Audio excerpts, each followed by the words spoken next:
Donc, paysage sans paysagiste, ça fait écho au titre d'un ouvrage qui est paru il y a 50 ans, qui s'appelait Architecture sans architecte, qui a fait pas mal de parler de lui dans le monde des architectes à l'époque. Il a été traduit en français dans les années 70. C'était un livre écrit par un architecte américain, Bernard Rudowski, qui montrait que ce qu'on appelle l'architecture vernaculaire, celle qui justement est faite sans architecte, répond à tous les canons esthétiques que les architectes ont eux-mêmes définis. On peut certes considérer que ces canons esthétiques n'ont été créés que pour codifier ce qui existait déjà, pour ces formes qui ont été créées par la nécessité, mais en fait cette réponse est elle-même une question. Pourquoi on a apprécié ces formes-là? Pourquoi on en a fait des canons esthétiques? Donc c'est assez troublant de constater l'intérêt, l'émotion que peut susciter des objets, des architectures, des paysages qui n'ont pas été créés pour susciter notre sentiment esthétique. Pour le paysage, c'est d'ailleurs encore plus troublant parce qu'avant l'œuvre des hommes, il y a celle de la nature. Et Dieu sait si les hommes portent un jugement esthétique sur la nature, quel que soit leur contexte culturel d'ailleurs, ils l'expriment de façon différente, mais la beauté de la nature est reconnue dans des cultures extrêmement différentes. Là, justement, je prends cet exemple de la baie d'Along au Vietnam. Nous, on trouve tous que c'est un paysage éblouissant, etc., mais les Vietnamiens aussi. Donc c'est pas uniquement un regard qu'on apporte en tant qu'occidentaux.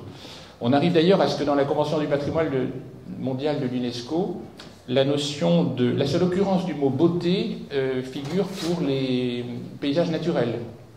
De beauté naturelle, c'est quand même assez drôle, c'est quelque chose donc, qui est pris en compte dans la Convention du patrimoine mondial. Et donc les paysages naturels souvent suscitent notre intérêt, notre admiration, notre émotion, etc. À tel point d'ailleurs que les grandes traditions religieuses ont cherché une intention à l'origine de cette beauté, pas uniquement à l'origine de la complexité ou de la puissance de la nature, mais l'admiration de la beauté de la nature amenait à y chercher une intention. Là j'ai pris deux exemples, l'un dans la Bible et l'autre dans la tradition hindoue, qui vous montrent cette recherche de l'intention. Aujourd'hui, d'ailleurs, la science nous dit comment les choses se sont créées, mais évidemment, on n'a toujours pas la réponse, et la science ne pourra jamais la donner sur l'intention. Alors, revenons à des paysages qui, eux, ont été façonnés par l'homme, mais sans intention paysagère. Il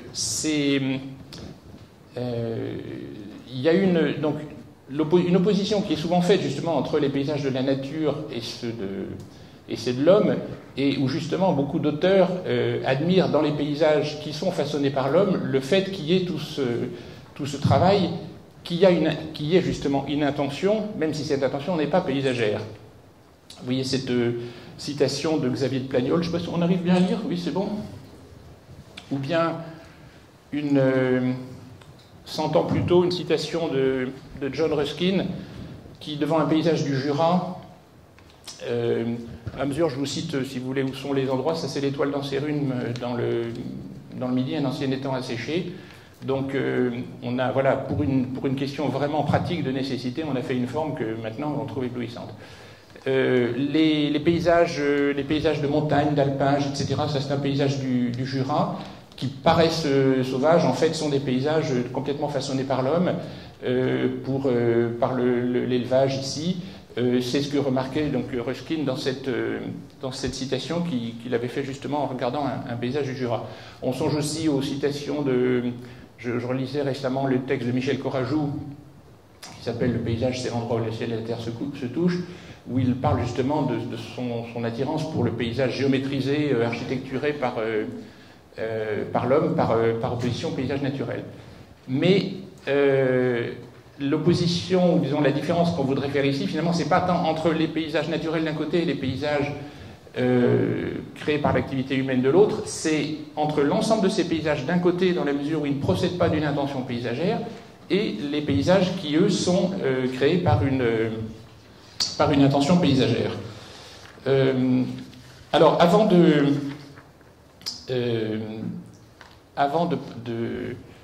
parler de ces paysages et de parler de la manière dont on va intervenir. On va un petit peu vous dire justement comment on en est arrivé là, sachant que, évidemment, ça pose la question que je posais au début, c'est à quoi on sert, nous, dans ces cas-là. Si les paysages qui nous font le plus vibrer sont ceux où il n'y a pas d'intention paysagère, une fois qu'on est dessus, est-ce qu'on a quelque chose encore à faire dessus, autre que simplement les conserver? Déjà, pour les conserver, il faut les connaître, hein, j'y viendrai, mais est-ce que notre rôle se réduit à ça? Ou est-ce qu'on a aussi est-ce qu'il y a un travail de création paysagère? Est-ce qu'il y a une dimension de création paysagère dans l'intervention de paysagistes sur de tels paysages? Donc le parcours qui nous a amenés vers ces paysages sans paysagistes, alors je vais commencer par le mien, puisque je suis un petit peu plus vieux. Il a commencé un peu avant celui de Corinne. C'est bien les paysages de la nature, de l'agriculture, tous ces paysages non intentionnels qui sont à l'origine de ma vocation de paysagiste. C'est ceux-là qui m'ont intéressé depuis le début. J'avais un intérêt ancien pour ça, mais pendant longtemps, j'ignorais qu'il y ait un métier qui s'occupe des paysages. Alors, je savais qu'il y avait quand même des gens qui dessinaient des jardins, mais je pensais que ces grands paysages relevaient de forces totalement étrangères à toute intention et que voilà, c'était un autre domaine. Comme j'étais plutôt scientifique et que j'aimais la nature, j'ai fait une prépa agro, puis l'agro. Et pendant que j'étais étudiant à l'agro, j'ai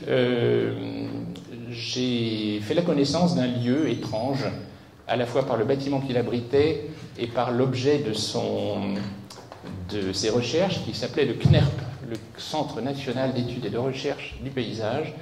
Je me souviens d'avoir à l'époque rencontré Rémi Perelman, qui était son directeur, et que j'ai revu d'ailleurs bien après, sur des questions d'agriculture périurbaine en Afrique et en Asie. Et j'exagère pas en disant que c'était pour moi une découverte, une révélation, qu'il était possible de travailler sur les grands paysages, pas seulement comme un objet d'étude, comme faisaient les géographes, mais comme un territoire de projet. Malheureusement, alors bon, ça c'était tout au début, d'ailleurs je commençais mes études à l'agro, donc j'ai fait mes études à l'agro qui m'ont beaucoup apporté sur plusieurs choses. Bon, d'abord, les formations scientifiques, je pense que c'est assez utile pour avoir de la rigueur. La formation aux sciences de la vie, c'est aussi une formation à la complexité. Ça montre que la rigueur, c'est pas la rigidité, et que ça apprend à ne pas être dans la logique un problème, une solution, une action. On a des faisceaux, des arborescences de causes et d'effets qu'il faut prendre en compte. Je me souviens du cours sur le labour. À l'agro, on expliquait que quand on laboure, ça sert à la fois à enfouir les mauvaises herbes, à enfouir les engrais, à ameublir le sol, à l'exposer au gel, et qu'avec une seule action, on a plein d'effets. Alors bon, il y a des techniques qui remettent en question le labour, mais la question n'est pas là. Ce qui est intéressant, c'est que chaque fois, de toute façon, même avec d'autres techniques, quand on intervient sur le vivant, chaque action a plusieurs effets et on est obligé de tenir compte de cette complexité. Donc ça a été je pense, quelque chose d'important dans ma formation. Donc à la fin du tronc commun de l'agro, quand il s'agissait de faire la spécialisation, je me suis dit, je vais aller au CNERP. Malheureusement, le CNERP avait disparu entre-temps. Heureusement, l'école du paysage de Versailles était apparue entre-temps. Donc, j'ai passé le concours pour entrer en troisième année. C'est un concours qui n'existe plus maintenant. Et puis, j'ai pu prendre en marche un train où étaient déjà embarqués Michel Pénat, Christine qui n'était pas encore Pénat, Alfred Peter, Yves Pilorge. C'était donc dans cette promotion-là. J'ai donc eu la chance d'être avec des gens non seulement très sympathiques, mais qui m'ont beaucoup apporté. Il y a eu je dirais, on a eu une formation horizontale aussi, et pas uniquement verticale, avec les Corajou, Lassus ou Provost qu'on avait, Ousgard qu'on avait comme prof. Donc, oui, évidemment, quand on prend un train en marche, on manque quand même des stations. Donc, arrivant en troisième année, j'avais pas la maîtrise du projet, j'avais une bonne expérience de dessin, c'est ça qui m'a permis, je pense, d'entrer. La formation scientifique n'était peut-être pas suffisante, mais j'avais pas de formation au projet. Donc, Je suis allé la compléter par la suite en travaillant dans des agences. Je pense d'ailleurs dans tous les cas, ça je veux le dire ici, que le travail s'exercer en agence, c'est un complément essentiel de la formation d'un jeune paysagiste comme d'un jeune architecte. Qu'on apprend des choses qu'on n'apprend pas en école de toutes les façons, et que je pense que c'est vraiment un passage très intéressant. Alors moi, je suis passé par 2 agences qui ont beaucoup compté dans ma formation. Celle d'Alain Marguerie, que j'évoque plus brièvement, non par une moindre importance, mais parce qu'il est plus connu dans le monde des paysagistes, et puis un architecte en chef des monuments historiques qui s'appelait Pierre Prunet, moins connu parce que c'est un monde évidemment moins connu des paysagistes, dont on a beaucoup l'image comme de gens très tournés vers le passé. C'est vrai que généralement les architectes en chef des monuments historiques ont une très grande connaissance du passé, ils sont très compétents dans la matière et on pense souvent qu'ils sont réduits à ça. Mais il y a eu, notamment après la guerre, toute une génération d'architectes en chef qui ont accompagné le mouvement moderne, qui ont vraiment qui étaient formés à la pensée de tous les grands architectes modernes. Pierre Prunet, par exemple, lui était vraiment un disciple de Louis Kahn, d'Alvar Aalto, etc. Et puis, bon, c'est aussi une génération qui a eu à faire face aux destructions de la Deuxième Guerre mondiale et à l'impossibilité matérielle de restaurer, à part quelques lieux, de reconstruire à l'identique. Donc la nécessité de faire du projet neuf dans l'ancien. Donc j'ai eu beaucoup de... Bon, c'était pour moi toute une réflexion très, très intéressante sur comment on intervient dans l'existant, comment on fait une œuvre nouvelle dans ce qui existe tout en respectant l'ancien, comment ça a été théorisé en matière d'architecture avec ce qu'on appelle la restauration critique et créative. C'est à l'origine notamment de la charte de Venise qui régit la restauration des monuments historiques au niveau international. Il y a un certain nombre de principes comme compléter une unité, mais laisser l'intervention visible et réversible, faire de l'ajout de nouvelles créations prolongeant celle du passé, mais jamais un pastiche, etc. Ce qui n'exclut pas parfois d'ailleurs de faire de la reconstruction à l'identique. On le voit aussi parfois d'ailleurs, la question entre l'architecture et le paysage s'est posée pour les jardins historiques.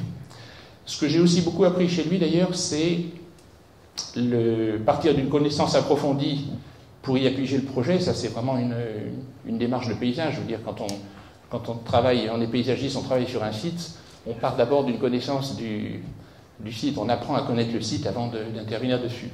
Et puis, ce que j'ai aussi beaucoup appris chez lui, c'est d'appuyer l'action sur une doctrine bien établie, et même sur plusieurs doctrines pour en changer quand on a besoin. Il disait ça plus sérieusement. Ce qu'il voulait dire, quand il me disait ça, et que j'aimais bien, c'est que voilà, les doctrines, les théories, il ne faut pas non plus que ça soit rigide, quoi.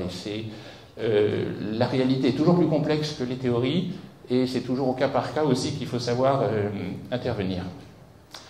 J'ai donc fait ces expériences en agence, mais je restais attiré par ce qu'on appelle les grands paysages, par tous ces paysages sans paysagistes. Et donc j'ai fait quelques missions justement d'études sur l'agriculture urbaine en Afrique et en Asie, où j'ai découvert des espaces qui ne sont pas seulement des espaces productifs, mais qui jouent tous les rôles de ce qu'on appelle nous les espaces verts, que ce soit des rôles sociaux ou culturels. Ensuite, je suis entré dans un bureau d'études d'environnement qui faisait des études d'impact de projets routiers, ça s'appelait comme ça, études d'impact. C'est en dit long, voilà, l'impact. C'est pas l'impact des balles, c'est l'impact des projets. Je me suis vite aperçu que le rôle où on voulait me cantonner, c'était la comparaison de variantes conçues par d'autres, et puis l'application d'un pansement vert sur des projets conçus sur une feuille blanche. À l'époque, c'était quand même beaucoup comme ça que fonctionnaient les projets d'infrastructure. Et j'ai quand même essayé pendant 5 ans de me bagarrer avec des ingénieurs qui étaient formés à l'école un problème, une solution, une action, un résultat. Et donc voilà, c'est pas facile. Bon, j'ai pu quand même faire modifier certains tracés, donc dans ce cas, faire un petit peu un travail de création paysagère. Alors, 1992, j'en viens là, je vous rassure, c'est bientôt fini, parce que je parle que un peu des origines. C'est une année charnière, parce que c'est à la fois l'année où je rentre à l'Institut d'aménagement et d'urbanisme de la région Île-de-France, et c'est aussi l'année où commence l'aventure des paysages culturels. C'est le moment où que je vais développer tout à l'heure, donc le moment où l'UNESCO définit cette notion au sein du patrimoine mondial, et donc il se trouve que j'étais tout à fait au début dans les réflexions là-dessus. Et puis en 1999, j'ai fait travailler une jeune stagiaire qui était comme moi passée par l'agriculture avant de venir à la ville via le paysage. Elle a fait beaucoup de chemin depuis, jusqu'à être peut-être même plus à même que moi de parler de certains aspects de l'Île-de-France. C'est pour ça, bien qu'elle n'ait pas l'âge canonique pour être dans les expériences de paysage, je lui ai demandé d'être à mes côtés aujourd'hui, et elle va se présenter elle-même. Voilà, ce qui explique pourquoi je suis aux côtés de Pierre-Marie. Moi, j'ai un parcours un petit peu moins long, mais aussi avec ces trois entrées qui sont finalement l'agriculture, le paysage et l'urbanisme. Alors l'agriculture, j'y suis pas forcément arrivée d'une manière directe d'une famille d'agriculteurs. Moi, j'avais un peu une vision naïve en me disant je vais faire d'élevage de chevaux. Et donc, je suis rentrée dans un lycée agricole pour faire un brevet de technicien agricole. Donc dans un lycée qui était dans l'Aisne. Donc je me suis retrouvée un peu confrontée donc à des fils d'agriculteurs de céréaliers, des fils de viticulteurs, des fils d'éleveurs, en étant à peu près 3 filles dans chaque classe.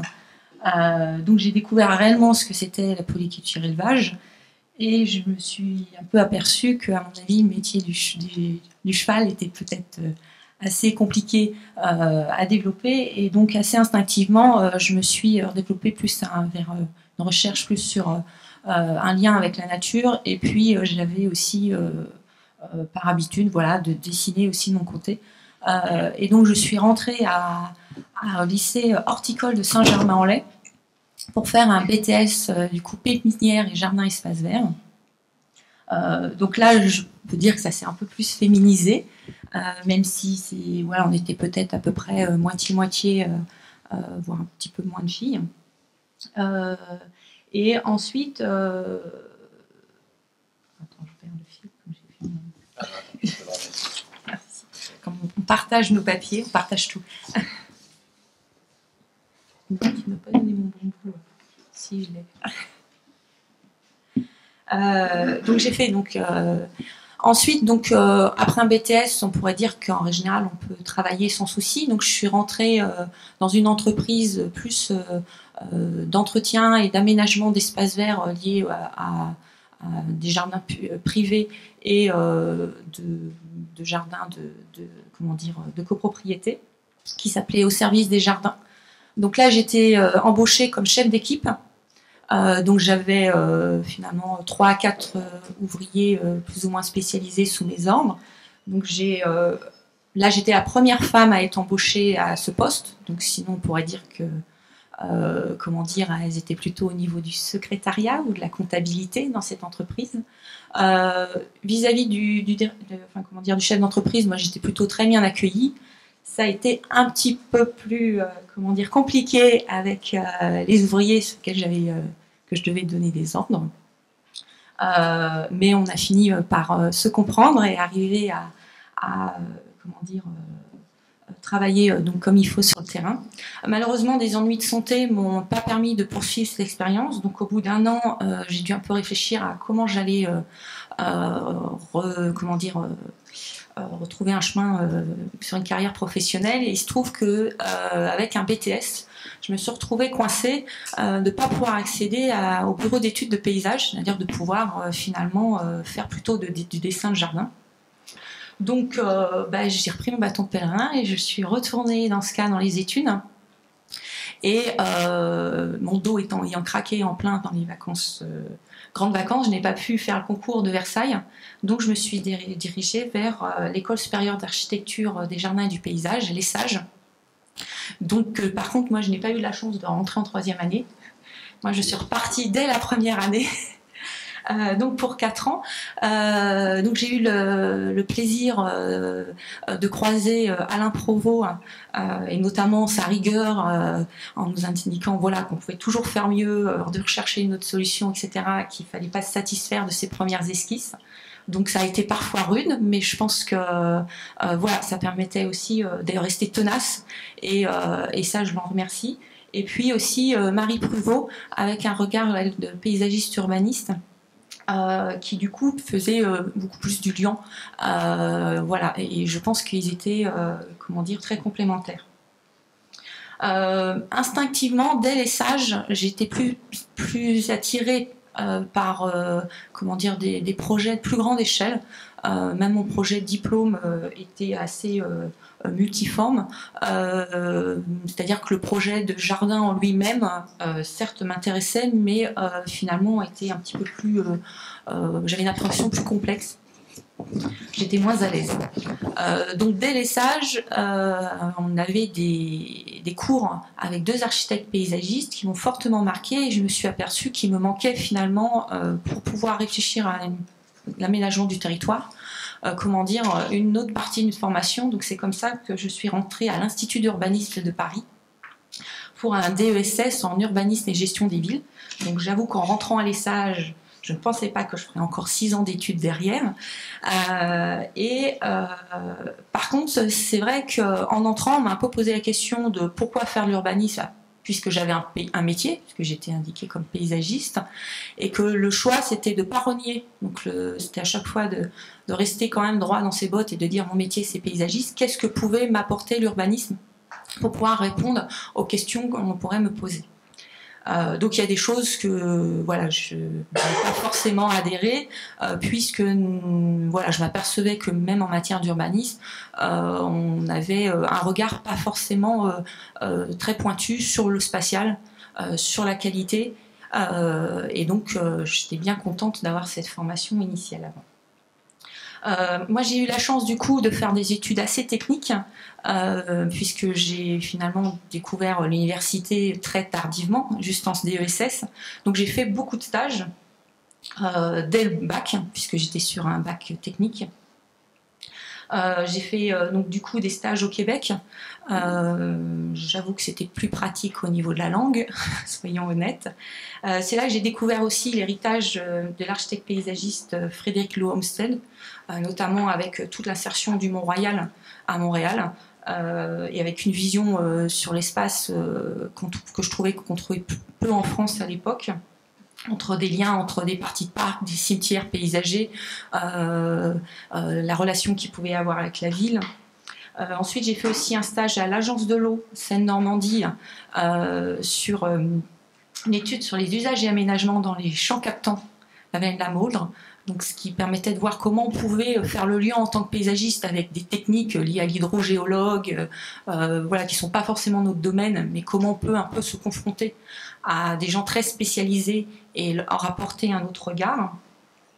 Et plus en matière d'urbanisme, je suis arrivée aussi en stage au district du Grand Besançon pour une étude sur la valorisation de la future gare de TGV prévue donc au nord du territoire, qui entre-temps a été faite, qui s'appelait Auxon-Dessus, Auxon-Dessous, et donc qui était voilà, au nord du territoire. Ça, c'était dans le cadre de leur réflexion sur leur schéma directeur à l'époque. Ensuite, finalement, je suis arrivée à l'Institut grâce à Pierre-Marie, en effet. On a travaillé sur le plus tôt, et donc sur la réflexion justement comment on pouvait arriver à faire de la densification sans forcément de perdre l'âme d'un territoire qui finalement était un territoire qui venait en pente qui était du coup presque en balcon sur la Seine, et du fait de la densification on se retrouvait avec une perte de visibilité sur la vallée de la Seine et bois de Boulogne, et une réflexion de la mairie qui désirait de voir comment on pouvait allier les deux. Donc maintenant ça fait 15 ans que je suis à l'Institut. Clairement, et je pense que Pierre-Marie aussi, si on a été embauché, c'était beaucoup par finalement notre triple approche, c'est-à-dire que agricole, paysage et urbanisme, parce que ça nous permet vraiment d'appréhender tous les types de territoires qui sont sur la région Île-de-France, c'est-à-dire aussi bien pouvoir être sur un espace très rural, ce qui est souvent moins connu pour la région, comme sur des espaces très urbanisés où parfois sont parfois plus méconnus à la grande échelle du territoire. On pourrait dire qu'on est un peu les paysagistes qui donnons aussi parfois du travail aux autres, c'est-à-dire qu'on prépare aussi les collectivités à avoir une oreille plus attentive à des projets plus qualitatifs. On est ceux qui parfois, on nous prend, enfin, mettons parfois un carré sur une carte qui va être peut-être un futur parc, indiquons peut-être un axe à réaménager, etc. Donc on est moins peut-être à faire le projet, mais en tout cas on prépare l'avenir aussi de ce que sont vraiment ceux qui feront de l'aménagement paysager. Alors on en est là. Voilà. C'est encore. Justement, quand on parle de ces territoires sur lesquels on travaille, par rapport aux paysagistes, aux paysages sans paysagistes, de quel paysage parle-t-on? Donc nous, on nomme souvent notion de grand paysage. C'est vrai qu'on va parler de plus grandes étendues, notamment, donc on cherche un peu à savoir où sont ses limites. Parfois c'est assez complexe parce que comme vous, on sort vite du cadre de la commune, du cadre de l'intercommunalité, on va chercher un peu plus loin. Et ce qui est parfois un peu mal compris aussi, de se dire pourquoi on veut s'étendre absolument sur nos réflexions, quitte après à recadrer à resserrer ensuite cette réflexion. Donc ce qui ne veut pas dire qu'on ne rentre pas dans l'opérationnel, mais c'est vrai qu'on va être sur une plus grande appréhension sur la connaissance et ensuite on va redétailler ça. On évoque souvent, nous aussi, le temps long. Alors le temps long est aussi plus sur l'opérationnel, mais on va être sur des territoires qui ont une vie avant. Nous, à un moment donné, on va porter notre regard dessus et ils vont avoir une vie après. Alors souvent, la difficulté, c'est comment on va passer le relais. On aurait tendance à dire que, dit Pierre-Marie, que finalement, un paysagiste qui fait un parc, à un moment donné, va préparer la gestion, essayer de mettre de cadrer ce passage-là, mais qu'à un moment donné, il va laisser un peu son bébé au service des espaces verts et qui en donnera la forme qu'il désire. Donc on n'a pas forcément non plus la maîtrise de ces choses en temps. Donc il faut arriver à simplement peut-être être humble et donner des jalons, des directions, sachant que c'est ça, en règle générale, ce seront les autres qui prendront le relais et qui le feront. On se parle aussi de paysages à acteurs multiples. On va être beaucoup aussi par notre regard,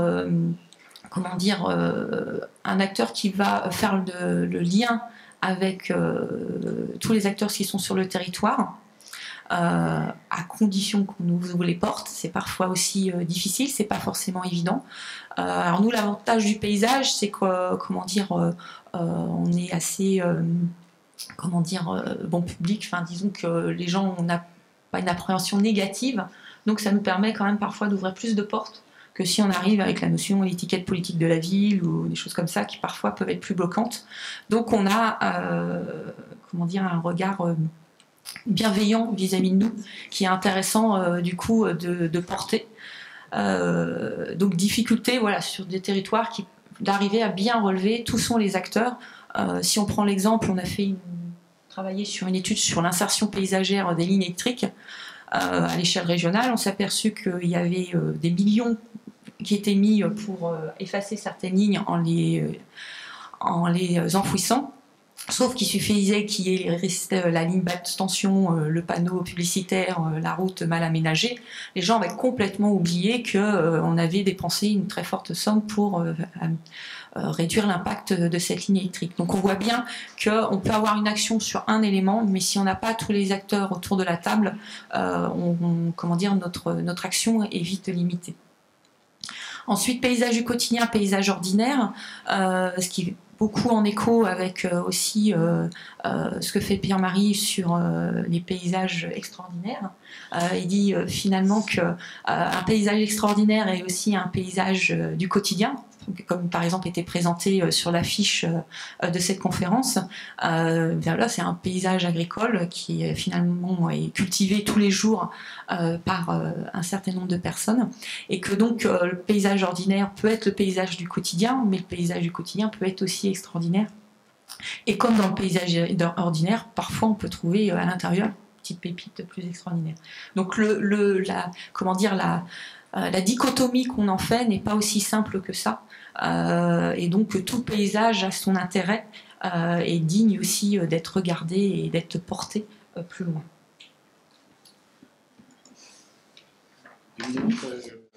Alors, dans les types de paysages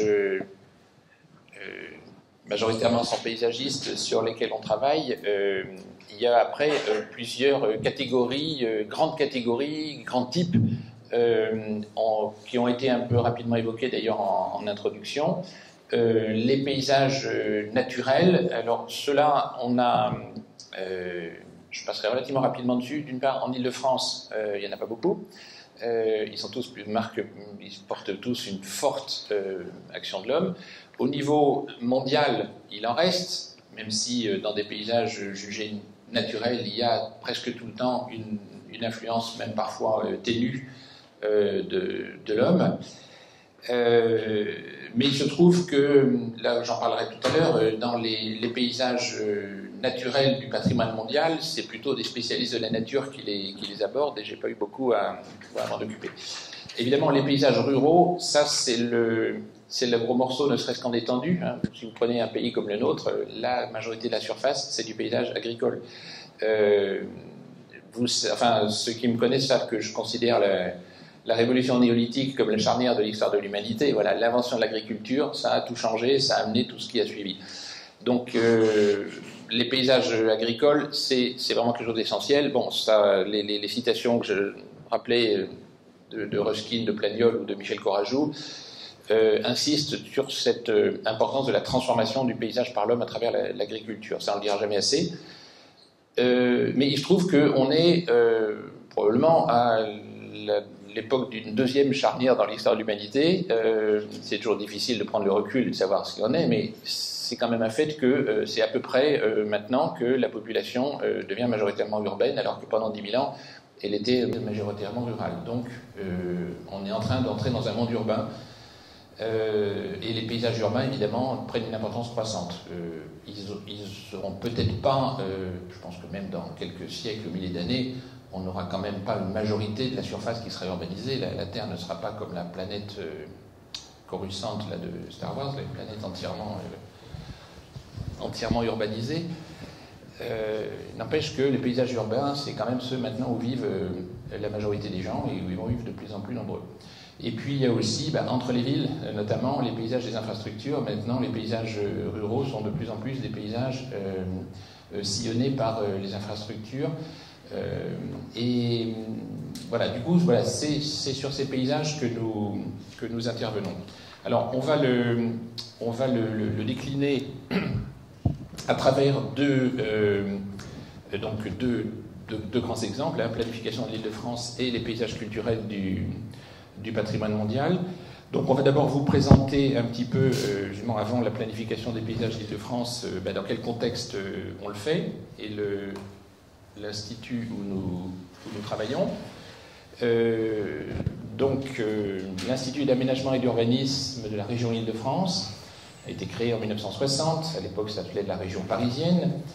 Vous connaissez sans doute le mot attribué au général de Gaulle survolant l'agglomération avec Paul Delouvrier, et lui disant: Delouvrier, il faudrait mettre un peu d'ordre dans ce merdier. Et donc, Paul Delouvrier, donc le préfet de la région, a pris les moyens qu'il fallait, et donc a créé cet institut qui a élaboré le premier schéma directeur de la région parisienne en 1965, donc qui était un travail très important, qui a beaucoup façonné le visage de la région, puisque c'est ce qui a créé les villes nouvelles, le RER, l'aéroport de Roissy, les grandes bases de loisirs notamment les étangs alluviaux, et puis ce qu'on appelait les zones naturelles d'équilibre, qui ont donné lieu aux parcs naturels régionaux. Donc cet institut a fait plein de choses sur la planification d'Île-de-France, a créé des bases de données de connaissances, d'observatoires, comme le mode d'occupation du sol, et puis a accompagné toute la planification, les grands schémas directeurs, donc le premier que je citais en 1965, le deuxième en 1976. Ensuite, il y a eu la décentralisation, l'Institut est passé de l'État à la région, mais le schéma directeur est resté entre les mains de l'État. Et donc en 1994, le schéma directeur a été fait par les services de l'État et pas par notre Institut. Et finalement, la région a récupéré également la compétence en matière de schéma directeur, qui a abouti au schéma directeur de 2013, avec quelques péripéties que vous avez sans doute suivies, puisqu'il fallait quand même que l'État approuve et valide ce schéma directeur, et que, comme en même temps il y a eu les projets de l'État, qui était le Grand Paris, la région qui avait son schéma directeur prêt en 2008 a dû le remettre en chantier pour arriver à l'édition de 2013. Donc voilà nos principales je dirais, vocations, activités, etc. Les métiers donc qu'on a, c'est, vous voyez, toutes sortes de gens. Les urbanistes qui sont un gros morceau. Les paysagistes, on les trouve, vous voyez le petit carré jaune en bas à droite. Nous sommes 3 paysagistes, mais on est petit par la taille, mais important par l'influence, bien sûr. Et on n'est pas tout seul. On est quand même en relation avec notamment tous nos confrères et consoeurs de la région, que ce soit alors il y a d'abord l'autre, je dirais, établissement rattaché à la région, qui est l'Agence des espaces verts, donc qui est le bras opérationnel, avec lequel on a... je n'ai pas cité tout ce qu'a fait notre institut, mais justement, depuis une quarantaine d'années, il y a toute une politique sur les espaces ouverts, avec la ceinture verte, le plan vert, le système régional des espaces ouverts, qui a été conçu en grande partie dans notre institut, mise en œuvre par l'Agence des espaces verts. Donc on a une relation avec l'Agence des espaces verts, avec les paysagistes des CAUE, des conseils généraux, des parcs naturels régionaux, les services de l'État dans la région. Donc on a créé ce qu'on appelle le Club des paysagistes franciliens, donc une petite structure informelle de rencontres, et puis également, entre autres, par je dirais, tous nos réseaux professionnels, notamment la FFP, on est en relation aussi avec tous nos confrères et consoeurs du secteur privé, enfin tous les libéraux, pour une réflexion commune. Je pense que ça, c'est une chose qui est importante. Adrien rappelait tout à l'heure l'intérêt de ces expériences de paysage et celui de la FFP. C'est très important d'avoir tous ces réseaux. Je pense que nous, on est vraiment dans un réseau, et toutes les réflexions qu'on peut avoir sur le paysage à l'Institut, on l'a pas tout seul, quoi. On est avec d'autres. Alors, j'ai un peu perdu le fil là maintenant, mais je crois que c'est toi qui vas continuer, Corinne. Qu'est-ce qu'on fait, qu'est-ce qu'on publie? Donc, j'ai parlé de la politique régionale des espaces ouverts, qui a donné lieu donc à pas mal de réalisations, puisque c'est ce qui décide là où on va mettre les espaces verts, les grands parcs, les promenades, tous les liens entre les espaces ouverts, toute la protection et la valorisation, la gestion de l'agriculture périurbaine aussi, qui est devenu un élément tout à fait important de la politique régionale. On a tout un travail de sensibilisation, de publication, donc là trois numéros de la revue Les Cahiers de l'IAU sur le paysage. Donc voilà pour poser un petit peu le cadre de ce que fait l'Institut. Et maintenant, donc, on va vous donner quelques exemples je me suis gouré non, c'est ça, oui, c'était là.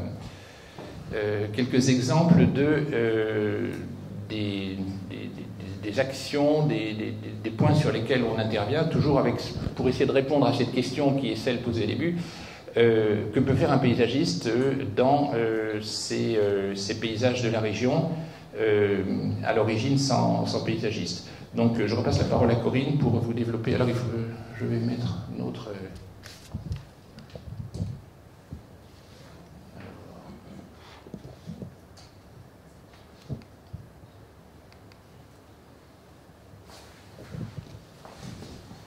à autre chose. Oui, donc je reprends la main. Il y a eu un élément comment dire, assez fort au sein de l'Institut qui nous a permis de réfléchir à nouveau sur les paysages franciliens, qui a été le nouveau schéma directeur, avec une réflexion qui a démarré dès 2004. Mais c'est à ce moment-là qu'on a monté justement le Club des paysagistes franciliens, qui a été créé à peu près vers 2007, au moment où vraiment on s'est plongé dans le SDRIF. Avant, on faisait plus du bilan du précédent, 10 ans après. Et c'est justement collégialement qu'on a un peu réfléchi à comment on pouvait avoir une action sur le paysage à l'échelle régionale avec un document de planification qui, on pourrait dire, à la base est assez éloigné du paysage, qui a quand même une entrée très réglementaire, qui est liée au droit du sol, donc qui est pas forcément, comment dire, très qualitatif. Qu'on aimerait en tout cas rendre très qualitatif, mais il ne faut quand même pas oublier que les documents d'urbanisme sont pas forcément totalement faits pour ça au départ.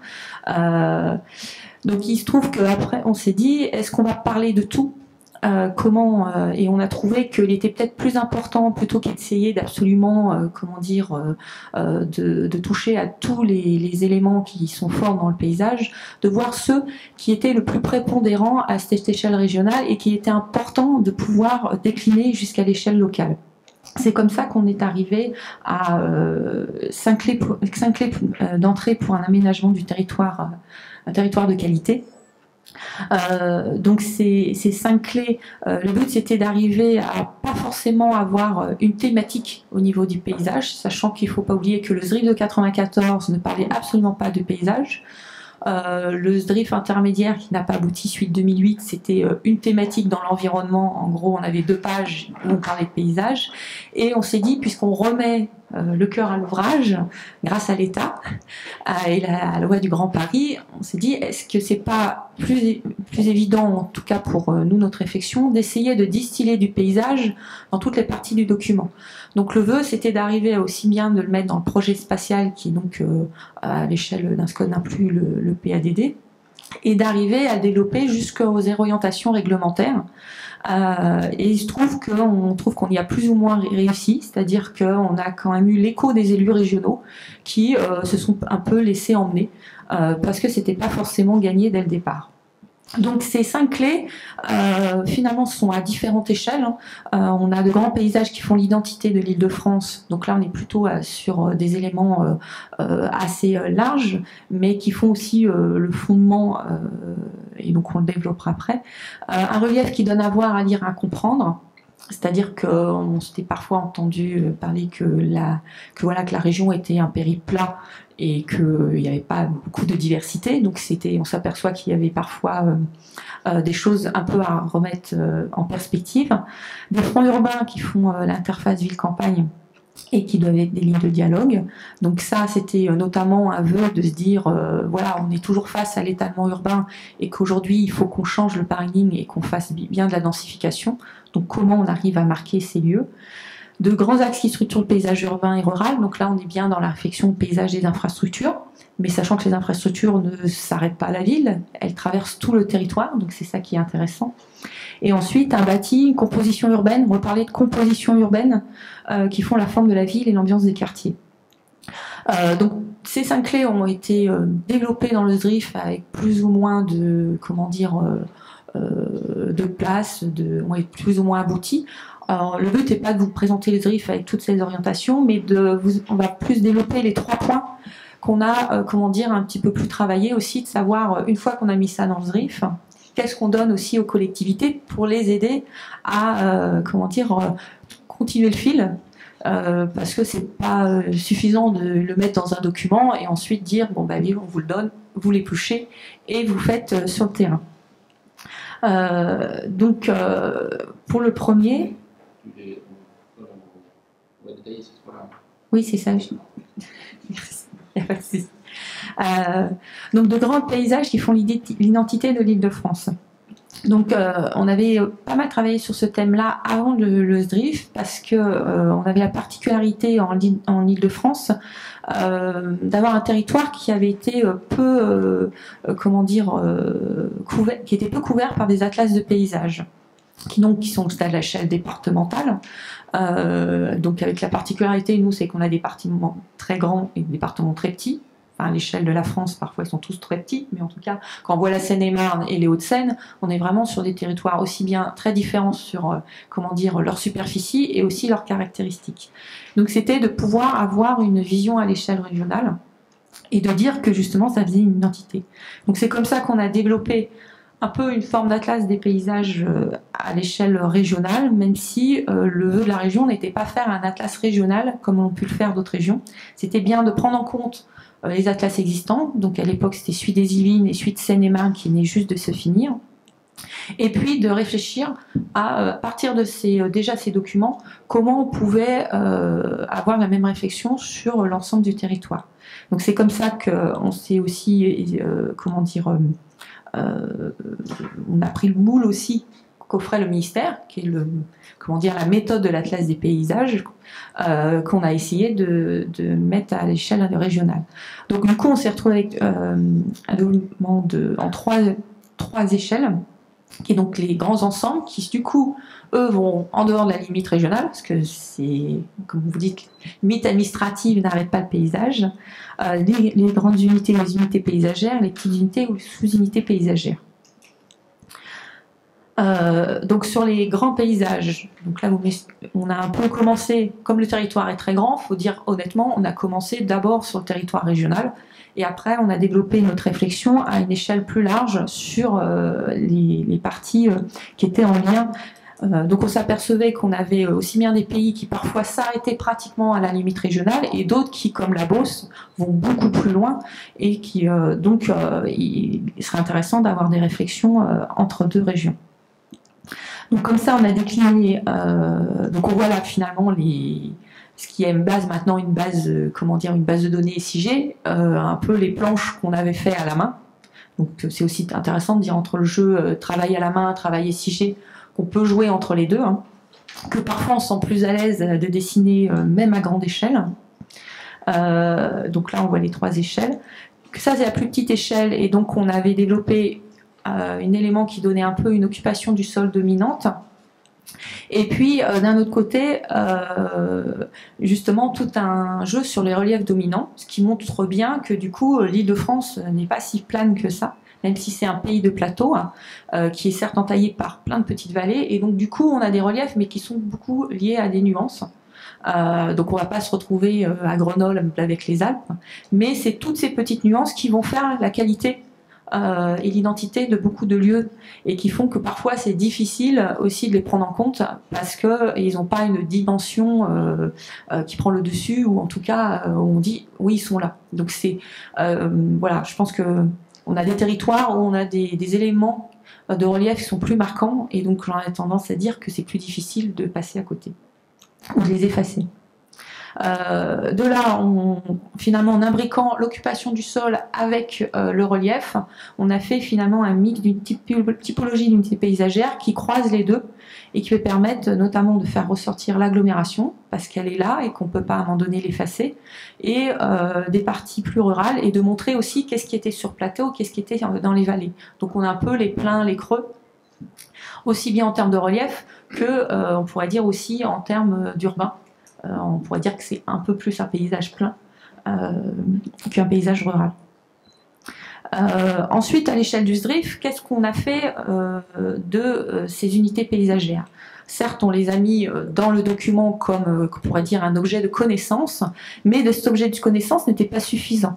Ce qu'on a commencé à réfléchir, c'est qu'est-ce qui pouvait être comme unité stratégique, c'est-à-dire montrer qu'il allait y avoir des enjeux qui allaient s'appliquer sur ces territoires, comment dire, du fait des règles justement liées à des extensions urbaines, des densifications, des nouvelles infrastructures, qui sont vraiment liées aux documents d'urbanisme. C'est comme ça qu'on a mis donc en avant des unités stratégiques paysagères. Donc on a du coup fortement marqué les grands plateaux agricoles. Alors c'est vrai qu'on pourrait dire qu'ils sont peut-être assez préservés, mais on n'est toujours pas à l'abri du mitage, de grandes infrastructures qui traversent, d'une déviation, etc. Donc c'est des éoliennes, mais bon, faudra peut-être qu'on réfléchisse comment on les met, mais d'éléments qui sont parfois plus ponctuels, mais une fois qu'on a une accumulation, on se retrouve avec parfois des grosses catastrophes paysagères, et notamment aussi un objet qu'on oublie souvent, c'est la grosse zone d'activité, notamment de logistique, qui vient s'implanter en plein milieu. Ensuite, on a parlé des grandes vallées urbaines et rurales, parce qu'on estimait que à un moment donné, on avait quand même oublié qu'on avait un fleuve et deux autres grandes rivières, donc la Seine, la Marne et l'Oise, et qu'on trouvait important de les remettre en avant, notamment quand il y avait toute la réflexion aussi à l'échelle nationale sur l'axe Seine, et qu'il fallait aussi le relier à l'échelle de la région, et qu'à un moment donné, l'axe Seine oubliait un petit peu l'amont, la Bassée, et ensuite la région Bourgogne, on était toujours axé vers la mer. Vision un peu portée par les paysagistes, mais qu'on a du mal à faire porter à l'échelle régionale. Ensuite, il y a l'interface ville-campagne qui était vraiment importante, qui revient aussi avec les fonds urbains, et qui est aussi liée à une politique régionale qui est portée depuis longtemps sur la ceinture verte, qui est donc pas une ceinture verte au sens de Londres, puisque c'est pas le lieu où en gros on n'urbanise plus rien, qui est totalement protégé, parce que c'est le lieu où il y a le plus d'extension, c'est le lieu où on densifie plus, c'est le lieu où il se passe plus de choses, mais c'est le lieu où il y a aussi le plus d'espace ouvert proche des Franciliens. Donc on voit bien qu'il y a une tension d'arriver à maintenir cette diversité d'espaces et d'offres. Et donc là, la région a des politiques en lien avec l'Agence des espaces verts depuis très longtemps. Et puis ensuite, l'espace urbain, avec notamment des territoires en mutation très forts, du fait justement ce que nous on avait été indiqué dans le RIC, de ce qu'on appelle des pastilles de densification, sur des territoires qui étaient beaucoup plus marqués et qui sont notamment beaucoup plus à l'est. On voit beaucoup la Seine-Saint-Denis, le Val-de-Marne.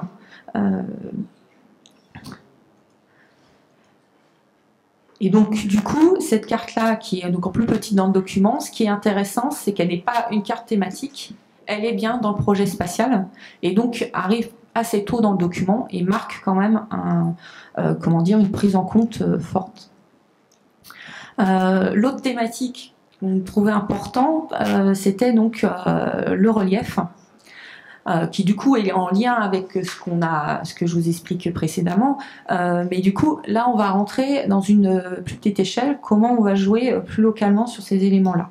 On a fait ressortir deux éléments qui sont le coteau, qui est finalement comment on donne à voir ce relief, comment il ressort, et à une grande échelle, et le belvédère qui est donc le point de vue, c'est-à-dire qu'on prend de la hauteur, ce qui nous permet de croiser ce regard différemment.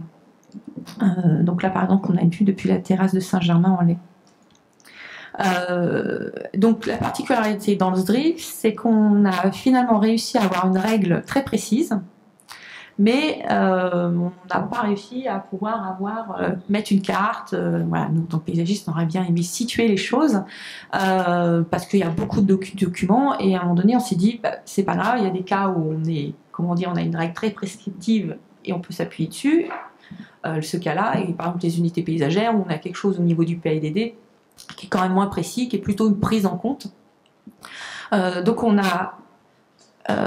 est parti de ce principe pour se dire, on avait une règle qui précisait bien des termes, et donc on s'est dit, du coup, du fait de cette règle, est-ce qu'on s'est posé plusieurs questions, c'est-à-dire où se situent les belvédères existants à préserver, comment les rendre accessibles, puisque c'est indiqué, où se situent les belvédères à aménager, et quelles sont les vues à protéger.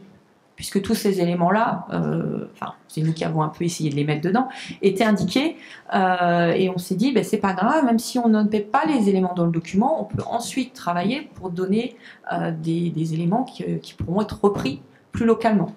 Donc il y a le jeu de comment on met tout de suite dans le document écrit, et comment ensuite on accompagne les collectivités.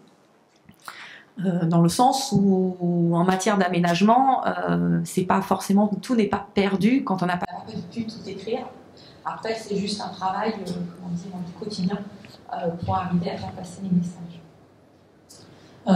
Donc on a plus travaillé sur quel belvédère à préserver, avec une base de données, c'est vrai, qui donne des éléments sur l'accessibilité, sur son aménagement.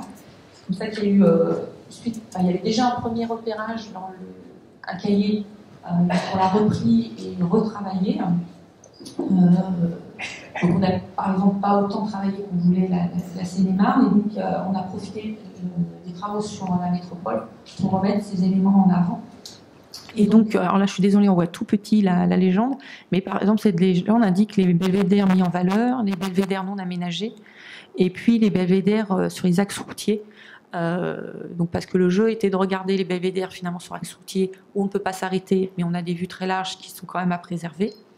Et puis les belvédères, on pourrait dire accessibles, qui sont plus sur sol naturel. Après, donc voilà. Pour l'instant, on n'a pas fait encore les ferrés, sachant qu'il y a quand même tout un enjeu aussi quand je prends le RER, quand voilà, je prends un Transilien. Qu'est-ce que je vois?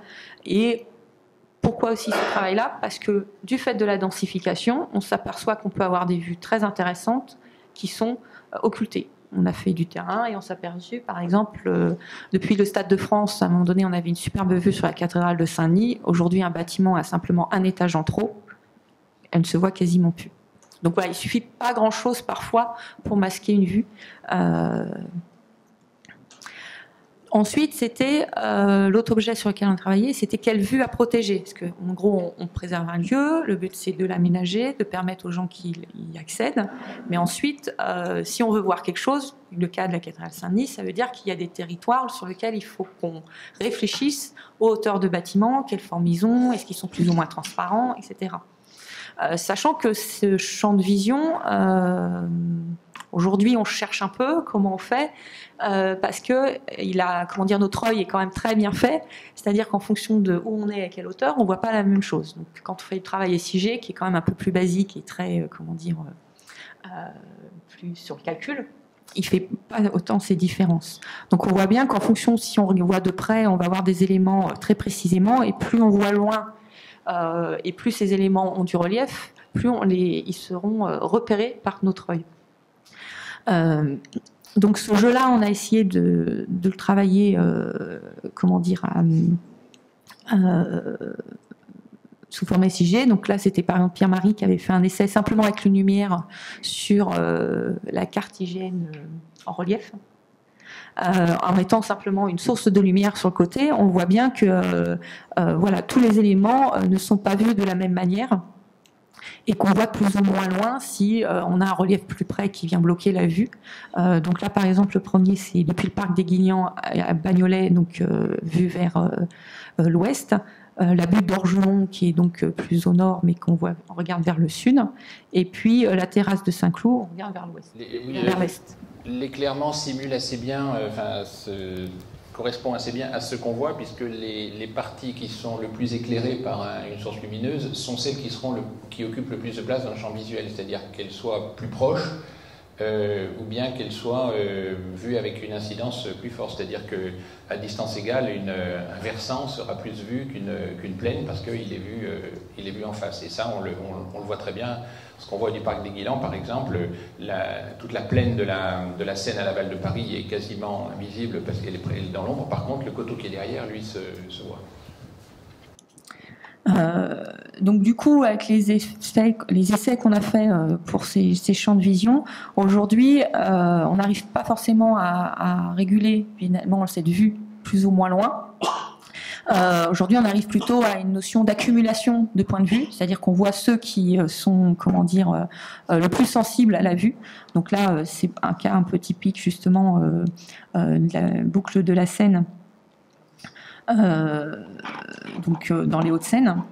Et donc on voit des lieux qui sont plus ou moins sensibles. Alors là, cette carte-là a été faite un peu avant qu'on ait repris l'inventaire. Donc par exemple, la zone que Pierre-Marie avait éclairée plus à l'est sur le parc des Guilans, elle serait quasiment aussi blanche que la boucle de Saint-Cloud. Donc voilà, il y a des jeux aussi. Et on voit en effet, du coup, un intérêt. Ressort plus fortement les vallées automatiquement puisqu'on a plus de ruptures de plantes, mais ça fait ressortir aussi les buttes qui sont en Île-de-France et comme on disait aussi certaines comment dire, certains grands plateaux, c'est-à-dire qu'avec comment dire, peu de dénivelé, comme on a un horizon très large, du coup on peut avoir des vues très intéressantes.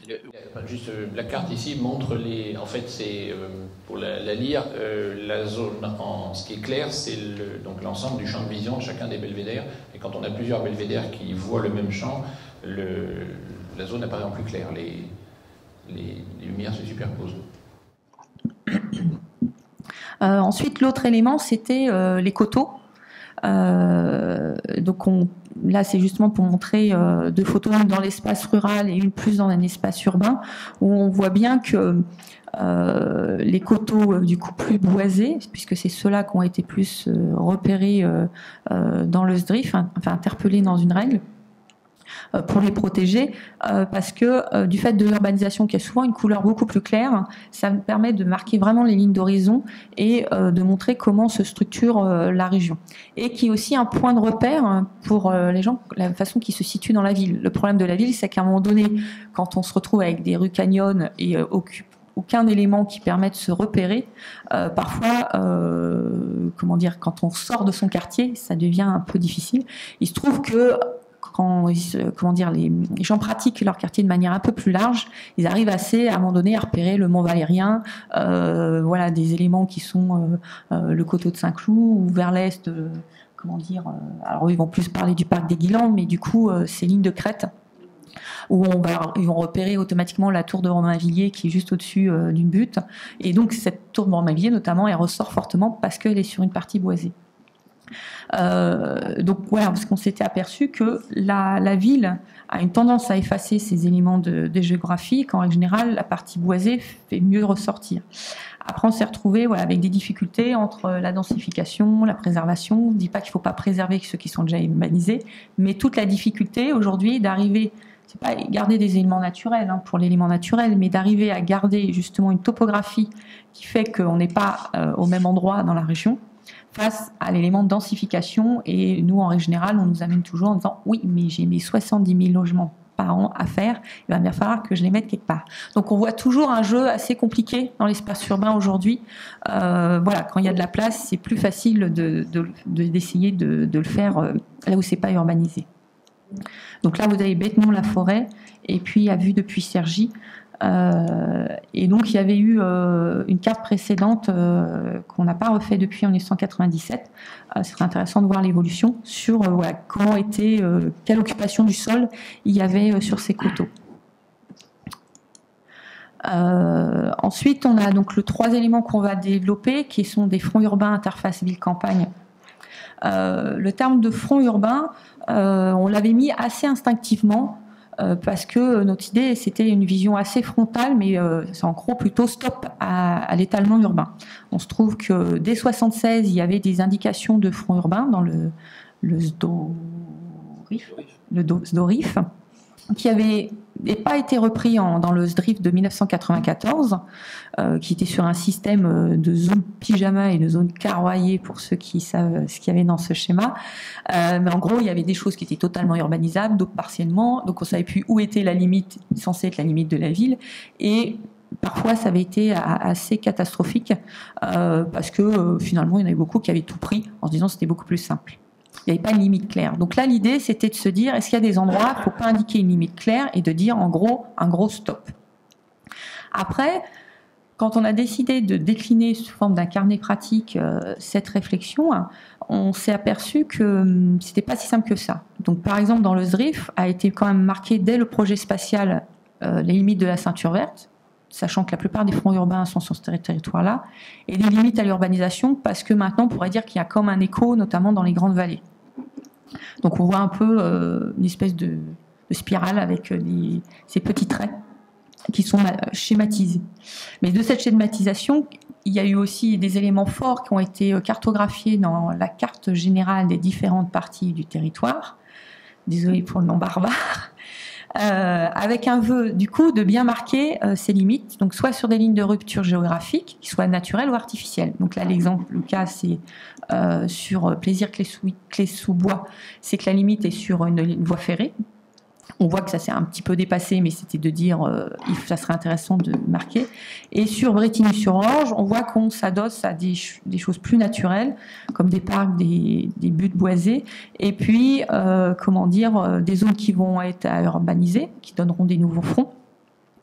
Donc, là, dans ce cas-là, il faudra peut-être les créer s'il n'y a pas ces lignes géographiques sur lesquelles s'appuyer. Tous ces fronts ont été dessinés très précisément à suite du fait de la négociation entre l'État et la région. Ils ont été un petit peu radoucis, rebotés, etc. Plus il y a eu des négociations, donc il y en a qui ont beaucoup bougé. Mais en règle générale, il n'y en a aucun qui, dans les discussions, ont été enlevés. Par contre, on s'est dit comment arriver à faire comprendre comment ce qu'on désirait faire passer. Parce que premier élément, on dit front, on se retrouve avec une idée frontale, et ce n'était pas notre vœu. Notre vœu, c'était bien de dire que c'était une ligne de contact, que ça avait bien une épaisseur qu'il fallait essayer d'aménager, sachant que le vœu, nous, c'est qu'on préférait que ça soit aménagé sur l'espace urbain plutôt que sur l'espace agricole, parce que dans ce cas, on a plutôt consommation. Et puis que c'était un espace de dialogue, de dire qu'il fallait du coup arriver à trouver un élément qui puisse permettre une perméabilité entre l'espace urbain et l'espace rural. Donc c'est comme ça qu'on a fait un carnet qui montre plein d'exemples, puisque le but c'est de montrer un peu des principes entre guillemets théoriques, et par l'exemple, qui soit aussi bien francilien, français que étranger, comment chaque commune, chaque intercommunalité peut prendre en charge dans son document d'urbanisme, mais aussi dans son aménagement, cet élément. Et donc c'était bien avec deux idées, qui étaient de maîtriser le front, donc dans son document d'urbanisme local, et ensuite de penser à son aménagement. Le but est d'aller jusqu'au bout. Donc on avait, certes pour le maîtriser, l'idée de fronts qui sont évolutifs dans le cas où on avait des extensions, en disant qu'on pouvait faire par phase et qu'on pouvait aménager des fronts intermédiaires. Je m'excuse pour la qualité un petit peu des schémas. Et puis, on pouvait être aussi, d'améliorer aussi un front qui était déjà existant pour l'aménager. Donc ça peut être certes un aménagement en forme de promenade, mais ça peut être aussi un lieu de production qui est un peu différent. Enfin voilà, il y a différentes propositions. Et puis il y avait aussi l'idée de pérenniser ce front, mais en permettant son accès. Donc là c'est un des exemples qui montre que on peut avoir le rendre accessible par rapport à continuer la trame qui est dans l'espace rural et dans l'espace urbain. Donc favoriser les échanges, on peut avoir privilégier la promenade. Donc on voit il y a plein de schémas comme ça qui permettaient de faire comprendre aux communes comment elles pouvaient jouer dessus. Voilà. Maintenant on va vous faire un peu plus rêver. Alors on a gardé le meilleur pour la fin. Le meilleur, disons peut-être le plus spectaculaire, mais dans les paysages, le plus spectaculaire dans ces paysages qui ont été créés pour des tas de raisons de nécessité, mais qui sont donc, pour reprendre les distinctions qu'on faisait au début, pas forcément, qui sont des paysages extraordinaires, mais pas forcément donc, qui pour autant sont souvent des paysages du quotidien pour beaucoup de gens, qui ne sont pas forcément d'ailleurs du patrimoine mondial, hein, parce que là, cet exemple, ça c'est en Vendée, c'est pas classé à l'UNESCO, c'est un site. Bon, je pense que c'est un site classé au sens national, mais c'est quelque chose, c'est des endroits qui sont utilisés, animés, etc. Alors, je vais vous dire un petit peu pourquoi il y a ce mot de paysage culturel et le contexte dans lequel il s'est développé. Donc, je pars du patrimoine mondial. Hein, c'est la Convention du patrimoine mondial signée en 1972, volontiers, merci, sous l'égide de l'UNESCO. C'est le traité international signé par le plus grand nombre de pays et peut-être celui le plus connu du grand public aussi. Ça a quand même un très grand succès. On dit que c'est les nouvelles merveilles du monde.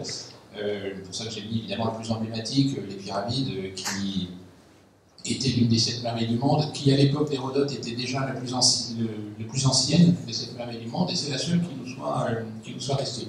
Alors, ça n'est pas la plus ancienne des des œuvres de patrimoine mondial, puisque la grotte Chauvet, Pont d'Arc, dont vient de s'ouvrir la reproduction, est 30 000 ans avant, mais bon, c'est quand même une des plus anciennes et des plus emblématiques. Voilà, le patrimoine mondial, on pense aux pyramides, à l'Acropole, au Taj Mahal, encore, Mont-Saint-Michel, les cathédrales, etc.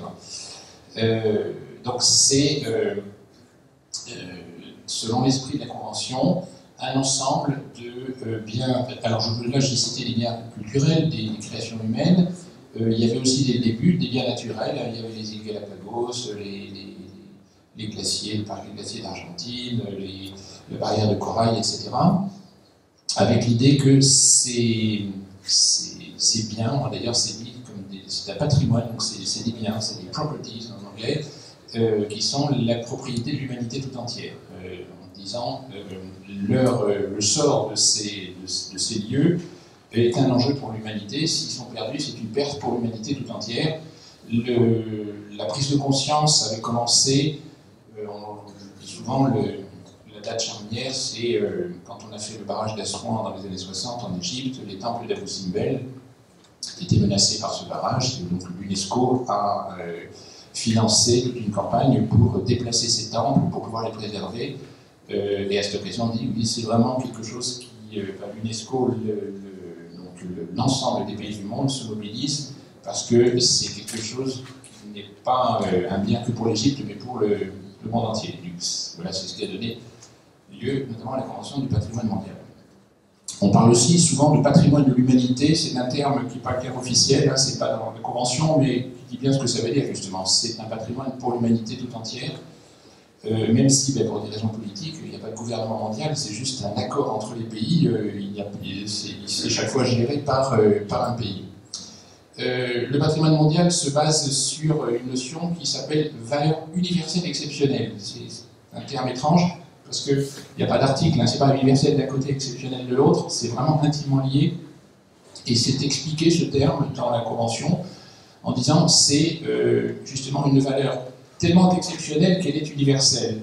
On ne demande pas au bien du patrimoine mondial d'être a priori, de parler à tout le monde. Il y a récemment, par exemple, on a inscrit sur la liste du patrimoine mondial la tombe d'un roi du Vanuatu, dont 99% des humains n'avaient jamais entendu parler avant.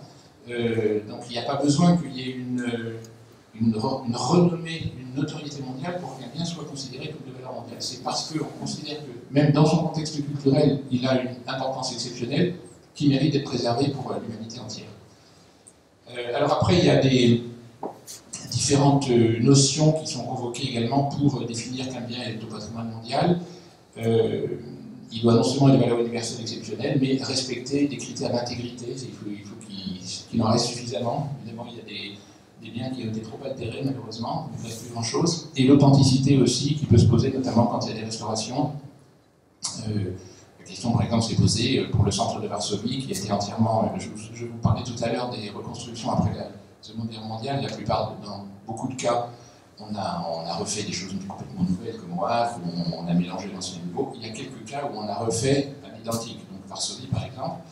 Et quand la Pologne a voulu inscrire le centre de Varsovie au patrimoine mondial, la question s'est posée, bon, est-ce qu'on peut le faire? C'est entièrement nouveau, entièrement reconstitué, c'est plus que nouveau d'ailleurs,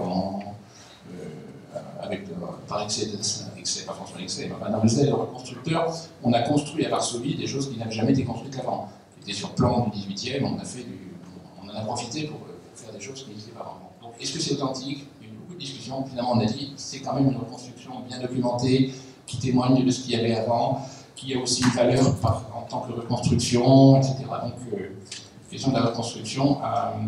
Mais après, les reconstructions, justement, ne sont pas toujours fidèles, etc. Du coup, certains biens ont été écartés de la liste, n'ont pas pu être inscrits parce que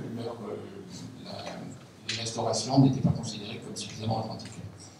Voilà donc pour le cadre général du patrimoine mondial, avec dès le début d'un côté les biens culturels, les biens naturels. C'était aussi, il faut le dire, la première convention internationale qui traitait à la fois du culturel et du naturel. Mais jusqu'en 92, donc pendant 20 ans, deux catégories relativement indépendantes, avec quelques biens qui relevaient un peu des deux, parce qu'ils avaient d'un côté des aspects naturels, de l'autre côté des aspects culturels, comme le Machu Picchu par exemple. Mais il se trouvait que des sites justement travaillés par l'homme, modifiés, donc beaucoup de paysages agricoles, avaient du mal à trouver leur place. Du coup, donc au début des années 90, certains pays qui étaient conscients qu'ils avaient une richesse de sites transformés par l'homme, qui n'étaient ni naturels ni des constructions architecturales, ont voulu faire évoluer la doctrine de façon à pouvoir intégrer leur site. Et donc il y avait deux pays notamment qui étaient très actifs à l'époque. Il y avait les Philippines, qui avaient donc ces rizières en terrasse et qui souhaitaient les faire inscrire, et puis la France, qui avait notamment des vignobles. Et donc ces deux pays à l'époque ont beaucoup poussé pour que la Convention du patrimoine mondial puisse reconnaître ce type de création. Alors, une convention internationale, ça ne se change pas comme ça, évidemment, c'est un peu l'étape de la loi, donc l'idée était pas de changer la convention, mais de voir si, dans le cadre de la convention, on pouvait donner une place au paysage. Donc on a remarqué que dans la Convention, il était question des œuvres de l'homme, des œuvres de la nature, et puis des œuvres conjuguées de l'homme et de la nature. Donc on a dit les paysages culturels, c'est cette œuvre conjuguée de l'homme et de la nature. Enfin, j'emploie le mot paysage culturel. Disons, on a donc ces œuvres conjuguées, typiquement donc les paysages de terrasse. On a choisi ce terme paysage culturel qui surprend beaucoup de gens parce qu'on dit la notion de paysage, enfin surtout chez nous, on dit le paysage c'est vraiment une notion culturelle, donc c'est un peu redondant. Mais il se trouve que dans le contexte du patrimoine mondial, la notion de paysage justement était plutôt associée aux espaces naturels. Je vous ai parlé de la beauté naturelle tout à l'heure, et donc c'était quand on disait le mot paysage dans l'enceinte de l'UNESCO, beaucoup de gens pensaient paysage naturel. Donc l'idée, quand on parlait de paysage culturel, c'était des paysages qui non seulement étaient culturels par le regard qu'on y posait, mais aussi par leur origine, à la différence des paysages naturels. Donc il y a eu une réflexion, donc en 92, un groupe d'experts qui s'est réuni pour essayer de définir la notion, les catégories, les sous-catégories qu'il pouvait y avoir, les critères pour inscrire des paysages culturels. Et donc j'ai eu la chance de pouvoir participer à cette première réunion qui a défini cette notion. À l'époque, donc, ce qui a été proposé, c'est d'englober justement tout un ensemble de paysages, en remettant donc une catégorie qui déjà avait sa place parce qu'elle est très architecturée, c'est celle des parcs, jardins, etc.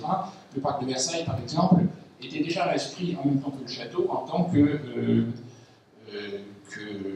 qu'ensemble monumental. Voilà, mais quand on a créé la catégorie paysage culturel, on a dit voilà, les paysages, ça peut être des paysages définis, clairement définis, intentionnels, etc.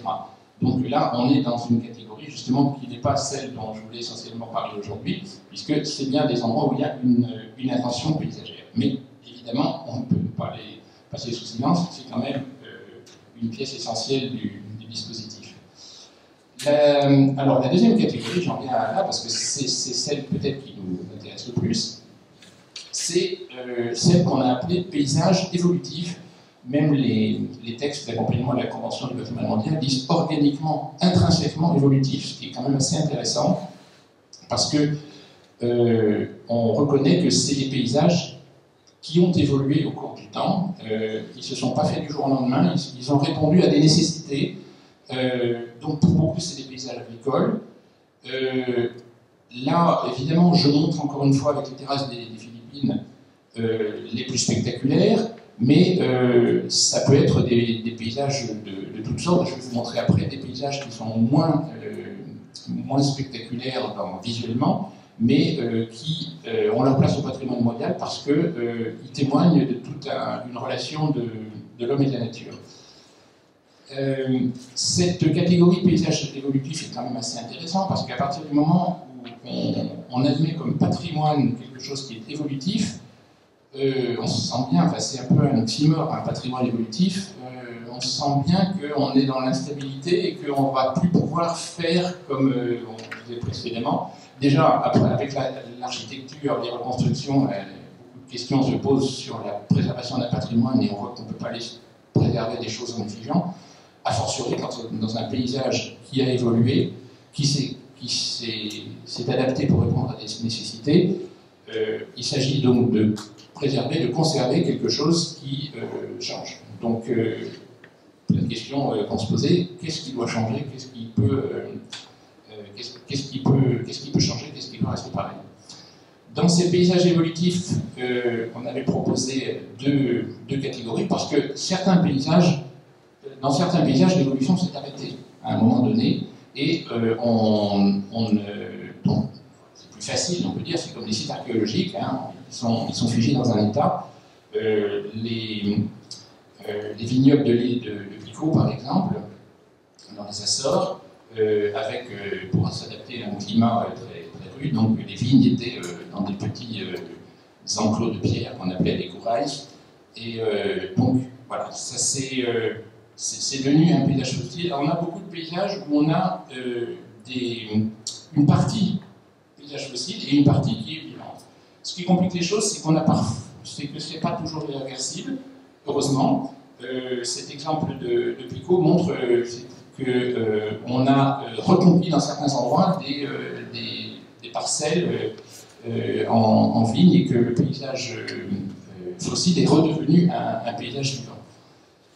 Donc, paysage fossile, paysage vivant dans le paysage évolutif. Et puis, la dernière catégorie, qui a été appelée paysage associatif, ce qui ne signifie pas géré par des associations, mais c'est associé à. En fait, c'est associatif au sens où les qualités, la valeur de ces paysages n'est pas forcément immédiatement visible d'un point de vue culturel. Exemple, le rocher de Uluru, là, Warriors Rock, en Australie, avait été inscrit au début de la Convention du patrimoine mondial comme bien naturel, c'était reconnu, voilà, parce que c'est une formation géologique tout à fait intéressante, et puis c'est tout, quoi, voilà, uniquement naturel. Et puis, parce qu'il n'y a pas de traces visibles d'activité humaine, très peu. Et en fait, pour les aborigènes d'Australie, c'est une montagne sacrée qui a une énorme signification, il y a des tas de mythes, de légendes qui tournent autour, c'est un peu l'origine du monde, c'est un endroit dont on tourne autour, on ne peut pas y monter parce que c'est une montagne sacrée, enfin, il y a plein de choses, dans la culture des aborigènes, c'est quelque chose de tout à fait essentiel. Et donc, il y a eu une nouvelle réflexion dessus en disant ce paysage-là, c'est pas uniquement un paysage naturel, c'est aussi un paysage qui est chargé d'une signification par la population qui y vit. Et du coup, il a été réinscrit comme paysage culturel. Donc maintenant, c'est considéré, certes, toujours comme paysage naturel, mais aussi comme un paysage culturel. D'autres exemples plus connus, toujours de montagnes, c'est des montagnes qui sont liées à des représentations picturales. Le mont Fuji au Japon, la Sainte-Victoire en France, peinte par un Fuji avec Hokusai, la Sainte-Victoire avec Cézanne, ont une valeur qui n'est pas simplement liée à la transformation qui a été faite comme dirait Alain Roger, à l'artialisation in situ, mais aussi à l'artialisation in visu, donc dans le regard qui a été porté sur eux. Je vais vous citer maintenant, vous présenter quelques exemples sur lesquels j'ai eu à intervenir pour répondre à la question que peut faire un paysagiste dans tout ça. Quel est le rôle du paysagiste face à ces paysages? Est-ce que c'est simplement d'avoir un œil éclairé pour assurer la conservation? Mais à ce moment-là, peut-être d'autres peuvent le faire aussi. Est-ce que c'est l'accompagnement aussi de la gestion? Alors, je vais vous donner quelques exemples. Chaque fois sur un des sites, je vais développer un type d'intervention. Je vais vous dire absolument qu'il n'y a pas eu d'intervention opérationnelle, mais les types d'actions, donc participation à la reconnaissance, à la gestion, recommandations sur des choses même opérationnelles, etc. Je vais commencer par cet exemple, donc, qui est celui qui illustre l'affiche de la conférence d'aujourd'hui, qui est un endroit pour lequel j'ai une tendresse particulière parce que j'aime beaucoup ce lieu qui dit énormément de choses, qui est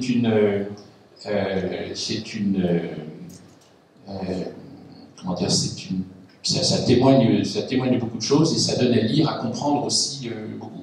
Alors c'est vrai, j'avoue que j'ai beaucoup de chance d'aller dans des endroits comme ça, beaucoup de gens ont envie d'aller voir des endroits magnifiques.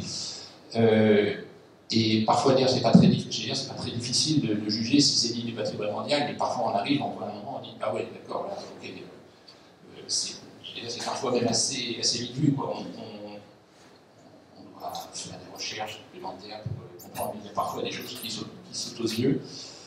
Et c'est vrai que je veux dire qu'il y a aussi un plaisir, pas seulement à voir des belles choses, mais aussi à les découvrir, que ce soit préparé comme ici, parce que je savais m'en emmener, ou parfois c'est par hasard, quoi, c'est plus fortuitement. Le moment où on se dit « Ah ouais, ça c'est extraordinaire », c'est toujours un grand moment, quoi. Le moment où on a comme le chercheur d'art qui a trouvé sa pépite et qui trouve le simple fait de trouver, quoi, c'est vrai que c'est très agréable. Et donc voilà, découvrir des endroits comme ça qui existent encore, et puis après aussi s'apercevoir qu'ils sont encore utilisés, voilà, que c'est pas juste un musée, mais que c'est vraiment un endroit où travaillent les gens. Alors, vous avez vu déjà un certain nombre de paysages de terrasse, vous allez en voir d'autres. Évidemment, la terrasse, c'est vraiment une forme particulièrement emblématique, je dirais, à la fois de l'ingéniosité, de la patience, et puis de la création de paysages par l'homme. Alors, les terrasses de toutes sortes, terrasses méditerranéennes, souvent viticoles ou arboricoles, toutes sortes, les rizières en terrasse en Asie, Philippines, Vietnam, en Chine, Indonésie, etc. On a des terrasses aussi en Afrique, dans les Andes. Enfin, c'est une forme qu'on retrouve aussi dans des tas de régions. Alors ici, ce qui est intéressant aussi avec ça, c'est que c'est un paysage qui aussi raconte beaucoup de choses, qui permet de comprendre des tas de choses, notamment, ça se dit peut-être pas immédiatement, mais la crise du phylloxéra qui a transformé qui était tous les vignobles d'Europe, qui était vraiment la grande, entre la moitié du 19e siècle et celle du 20e siècle, donc tous les vignobles d'Europe, ils sont passés, ont subi cette crise et ont dû reconstituer leur vignoble avec des tas de choses différentes, avec des greffes, avec l'emploi de cépages greffés, avec des vignes généralement en rang au lieu d'être en foule. Et donc ça, on le lit là-dessus, parce que vous voyez à gauche de l'image les vignobles pré-phylloxériques, donc qui étaient des petites terrasses entièrement manuelles. Et après le phylloxéra, on a replanté avec les nouvelles variétés les anciennes terrasses, mais on a aussi créé des nouvelles terrasses sur des terrasses qui avaient été abandonnées pendant plus longtemps.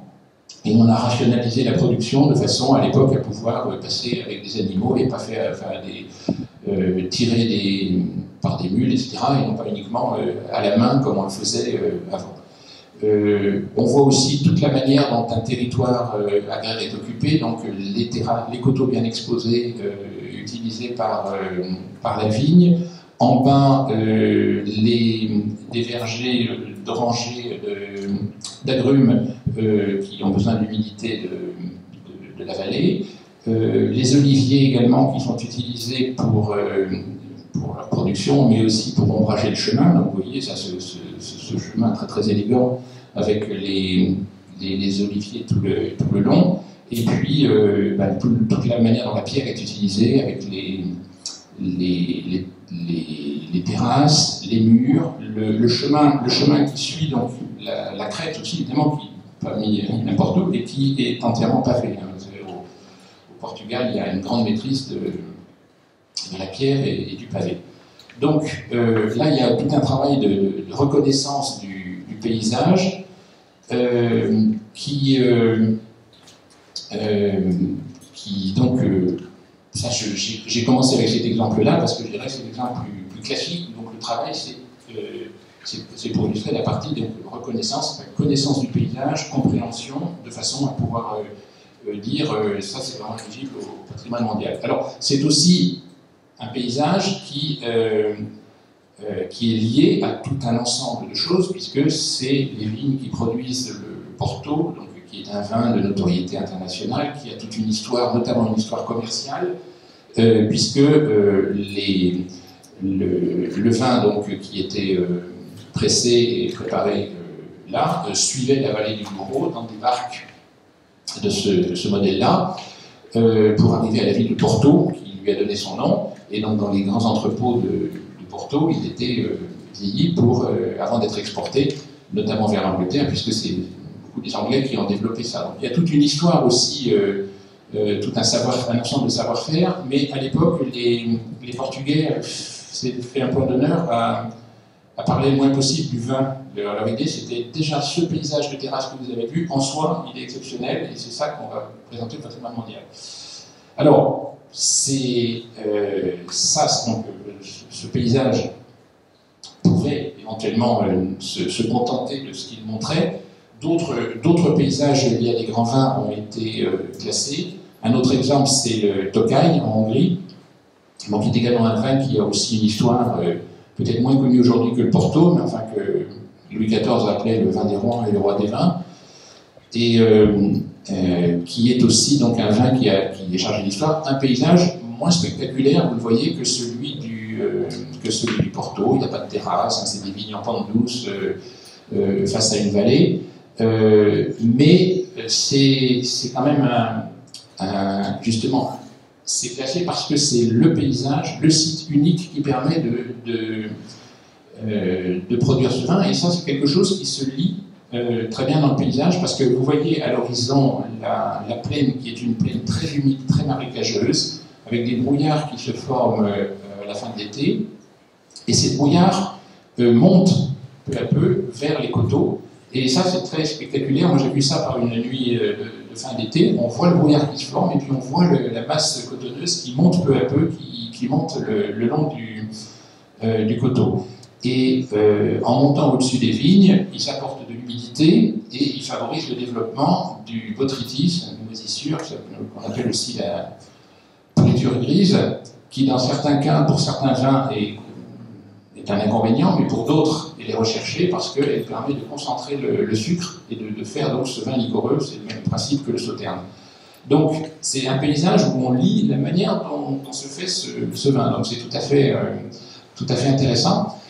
Et donc il y a toute une relation qu'il y a souvent d'ailleurs dans les vignobles entre un coteau planté et un espace. Alors là c'est une plaine marécageuse, dans d'autres cas c'est une rivière, hein, quand vous voyez la Dordogne au pied de Saint-Émilion par exemple. Et on a donc toute cette relation visuelle entre la plaine et le coteau viticole. Donc vous voyez sur les routes qui sont au pied de ce coteau, qui sont souvent des routes bordées de bandes boisées, d'arbres, etc. Donc on a des fenêtres par lesquelles on aperçoit le coteau viticole. Donc il y a toute une relation visuelle qui est assez forte, notamment avec ces routes, avec deux routes principales à grande circulation. Là vous avez sur cette carte, en très rouge, c'est le site inscrit au patrimoine mondial. Le vert, enfin qui est pas un peu jaune, c'est donc le sommet forestier des collines, et puis tout autour, vous avez les vignobles, les villages, et puis les routes. Il se trouve que certaines de ces routes sont des routes à grande circulation, avec, dans un avenir plus ou moins proche, des projets peut-être de doublement. Et donc là, évidemment, la question qui se pose, et qui émeut certains des défenseurs du patrimoine, c'est de dire, oh là là, on a un site inscrit au patrimoine mondial, il ne faut pas l'altérer. Donc, s'il y a des projets routiers, si on veut faire des déviations, il faudra qu'elles contournent, qu'elles passent en dehors, qu'elles passent loin, etc. En clair, que les dégradations, les choses moches aillent ailleurs, et que les beaux sites restent beaux et préservés, et que les autres pâtissent de ça. Donc, ce qui me paraissait important et que j'ai dit dans le rapport que j'avais fait à ce sujet, c'est que ce serait dommage que la préservation d'un site amène simplement à mettre les dégradations chez les autres. et que ça pouvait au contraire être l'occasion de faire du projet et de faire de la qualité, l'insertion, etc. Ces routes, certaines, par exemple celle qui part vers le nord-est, là, sont déjà des routes de déviation avec un profil tout à fait qui permet de circuler tout à fait comme il faut. S'il y a besoin, ce que j'ai recommandé, c'est que ça soit peut-être doublé comme une sorte de parkway. Il y a moyen peut-être de faire en sorte que ça passe et que ça soit beau, voilà. Plutôt que d'aller les mettre plus loin, c'est-à-dire par exemple dans la plaine marécageuse. Donc voilà, dans je dirais les missions qu'on peut avoir à faire sur ce genre de site, c'est pas seulement donc la reconnaissance, la délimitation, montrer ce qu'on peut en faire, mais c'est aussi faire des recommandations concrètes sur la manière d'insérer les différents projets qui peuvent avoir lieu dedans. Un autre exemple assez emblématique aussi, c'est les cèdres du Liban. Alors, cèdre du Liban, c'est évidemment connu depuis l'Antiquité, etc. Ça fait rêver. Il reste donc quelques cèdres dont certains sont millénaires. Et quand on regarde en fait le contexte, c'est 11 hectares qui restent des cèdres du Liban. Alors il y a quelques endroits où il en reste un petit peu plus, mais la cédraie historique, on appelle les cèdres de Dieu, qui sont à Charé dans le nord du Liban, c'est vraiment très petit. Alors, heureusement, c'est là aussi que je voudrais vous montrer comment ces sites peuvent évoluer. Il y a depuis un moment une prise de conscience sur le fait que, bon, comment faire en sorte pour que même ces 7 millénaires ne seront pas éternels. Il faut quand même pouvoir les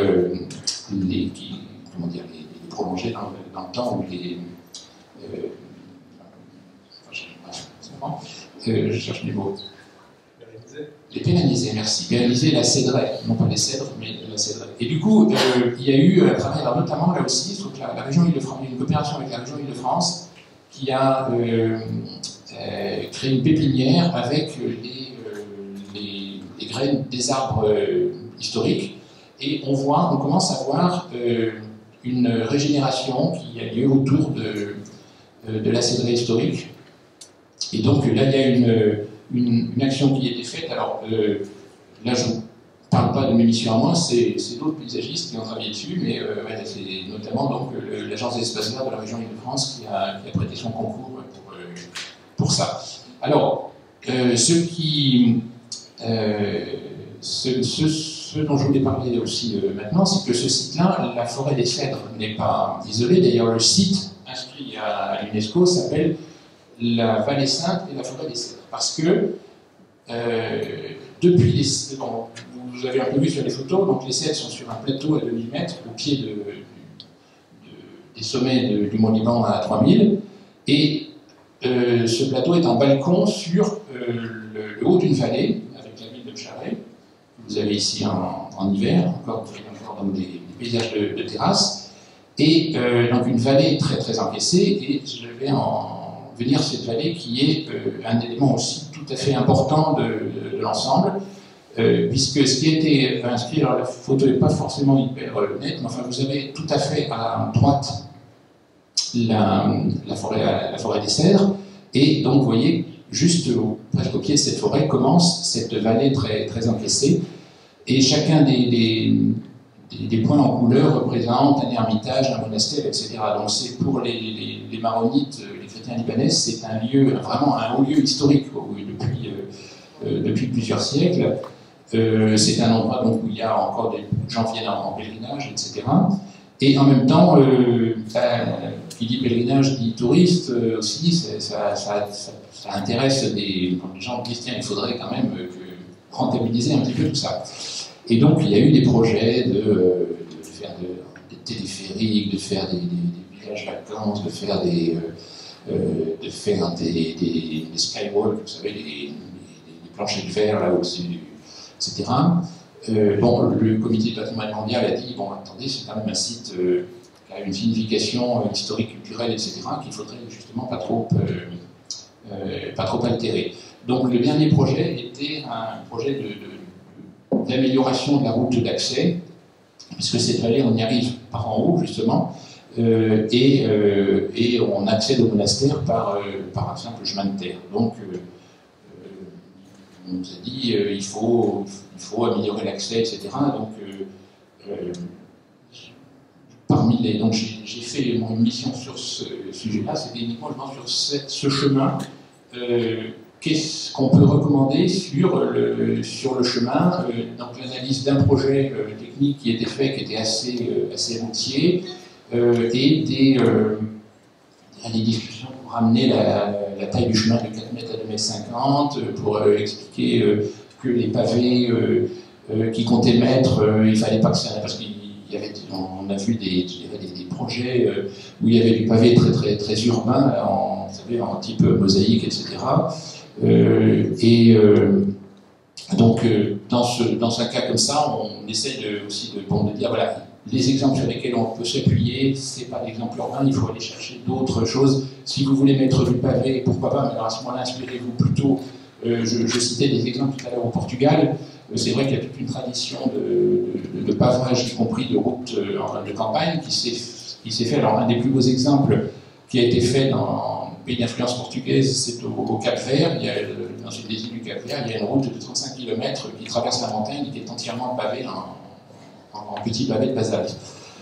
Donc, voilà, là, sur cet exemple-là, l'idée, c'était de dire, voilà, quels sont précisément les types même de spécifications techniques qu'on peut avoir. Là, ça allait jusqu'à un niveau assez détaillé pour respecter l'esprit des lieux. Un autre exemple sur lequel j'ai beaucoup travaillé avec d'autres personnes ici depuis une dizaine d'années, c'est les coteaux, maisons et caves de Champagne qui, on l'espère, devraient être cette année rejoindre la liste du patrimoine mondial. Enfin, c'est le comité international du patrimoine mondial en décidera au mois de juin. Alors en Champagne, on a les caves qui sont indiscutablement tout à fait exceptionnelles, éblouissantes, etc. Ces grandes caves creusées dans la craie, récupérant d'anciennes carrières ou creusées spécifiquement. Donc là, on est face à un patrimoine tout à fait exceptionnel, avec évidemment un problème de gestion qui se pose, puisque vous voyez que c'est un patrimoine vivant, c'est des espaces de production, ce n'est pas simplement des endroits qu'on montre aux touristes, et il y a toujours la menace évidemment que ça ne soit plus que des endroits qu'on montre aux touristes et que la production aille dans des zones d'activité industrielles. C'est déjà le cas en partie, mais ces espaces-là restent au moins pour les cuvées de prestige, et il y a tout un équilibre à trouver au niveau de la gestion. Il y a aussi des choses à accepter dans l'altération peut-être des éléments historiques, de façon à pouvoir avoir toujours une activité, et donc parce que ces lieux soient vivants. Mais ça, c'est une des faces, et paradoxalement, en Champagne, la face cachée est celle qui est la plus connue, puisque ce qu'on montre aux visiteurs, c'est les caves. Par contre, on ne leur montre pas beaucoup les vignobles. On a encore un exemple d'une cave plus petite, mais très belle également, donc, où le matériau, la craie, apparaît. Les vignobles de Champagne sont moins connus, moins visités, alors qu'ils sont quand même également très intéressants, donc, parce que la craie s'y voit aussi, hein, au-dessus du sol, la fleur. Et puis, il y a aussi toujours cette relation du coteau à la plaine que l'on voit assez bien ici. À la plaine ou à la vallée, là c'est le cas de la vallée de la Marne. Alors vous voyez donc un paysage viticole qui, comme celui du Tocaï, est un beau paysage, mais sans être aussi spectaculaire que les vignes en terrasse du Portugal ou de l'Italie ou de Suisse. Un paysage qui est dans l'ensemble bien préservé, de qualité, mais avec quand même pas mal de petits détails pas terribles, et qui ne sont pas à la hauteur de ce qu'on attend d'un site du patrimoine mondial. Parce que pendant longtemps, la vigne, en Champagne, c'était le back-office, c'était l'endroit où on produisait, mais où personne n'allait, donc on n'en est pas les visiteurs. Donc, c'est souvent des petits vignerons qui vendent aux grandes maisons, mais même les vignes appartenant aux grandes maisons ne sont pas toujours beaucoup plus belles. Donc, il y a eu dans l'accompagnement de ce dossier de candidature tout un travail de sensibilisation pour dire on ne peut pas, si on est candidat au patrimoine mondial, avoir ce genre de choses. Alors, il y a eu par exemple, lors d'une assemblée générale de l'interprofession, on a fait toute une campagne en leur disant voilà, si vous avez un grand vin, il vous faut un grand paysage. Et de même que vous mettez votre vin en bouteille et pas dans des canettes comme la bière, eh ben, ne mettez pas vos vignes non plus dans de la tôle. Et puis on a décliné ça sur plusieurs choses. On laisse pas on fait dégorger les bouteilles en champagne pour enlever le dépôt de lit. Donc voilà, ne laissez pas de dépôt dans vos bouteilles, ne laissez pas de dépôt dans vos vignes. Vous égoïssez vos visiteurs, faites aussi des efforts en création architecturale, sachant que là aussi, la Champagne est relativement en retard par rapport à d'autres grands vignobles qui font appel. Alors, on peut critiquer le Smart System, hein, les régions viticoles font appel à Franck Guéry, à Christian Porcenmark, etc. Oui, d'accord, il n'y a pas que les grandes signatures internationales, mais il y a quand même, dans ces cas-là, je vois en Argentine ou la Rioja en Espagne, la volonté de faire une qualité architecturale, même dans le Bordelais, on voit ça aussi. En Champagne, on a encore du mal. Donc, tout le travail qu'on a fait, c'était aussi de dire, il faut que tout soit bien, quoi. Il faut vraiment faire travailler des architectes, des paysagistes, il faut avoir un beau vignoble. Et puis aussi, concrètement, qu'est-ce qu'on fait dans les situations qu'on a? Par exemple, voilà, on a des soutènements en tôle, mais quand la végétation commence à gagner dessus, c'est pas la peine d'aller tout chambouler. Il faut au contraire l'aider à se mettre dessus plutôt qu'enlever tout ce qu'il y a. Donc, il y a eu en Champagne tout un programme d'action pilote. Il y a l'intégration aussi des bassins de retenue des eaux dans les coteaux, etc. Donc, participation, ça c'est un travail pour j'ai participé avec plusieurs personnes, certains sont ici, et avec notamment l'agence d'urbanisme de Reims. Donc tout un travail d'accompagnement de cette candidature avec des actions de valorisation. Dernier exemple, c'est les Causses et les Cévennes, inscrits comme paysage culturel de l'agropastoralisme méditerranéen, donc notamment pour la transhumance, qui part de la plaine méditerranéenne, qui monte par les vallées cévenoles et qui arrive sur les grands plateaux, donc qui va principalement donc, vers le Mont Lozère pour une partie. Là, on est sur l'arrivée du plateau juste avant le Mont Lozère. Et puis, on a aussi, en fait, c'est un site qui est mixte, puisqu'il y a les Cévennes, donc le lieu de la transhumance, et puis les Causses, qui sont le lieu d'un élevage plus sédentaire, mais non transhumant, mais extensif sur de grands espaces, etc. Donc là, les questions posées sont, je dirais vraiment de la gestion de grands territoires, notamment en accompagnement de l'activité qui gère ces territoires. Alors là, on est peut-être un peu plus loin des compétences d'un paysagiste, quoique on a, pour la gestion de ce site, se réunit 2 fois par an, un comité scientifique avec des personnes d'horizons différents, des spécialistes de l'élevage et autres, et un groupe paysage qui suit l'évolution de ces paysages, qui a mis en place un observatoire photographique, qui est animé par Jacques Sgard. Ce groupe est animé par Jacques Sgard, et dont j'en fais partie également, et qui suit donc les évolutions, comme par exemple les questions d'embroussaillement qui se posent beaucoup dans ces paysages, donc une des qualités essentielles, des caractéristiques et des paysages ouverts, et donc la gestion de la végétation arbustive, donc très liée à la façon dont les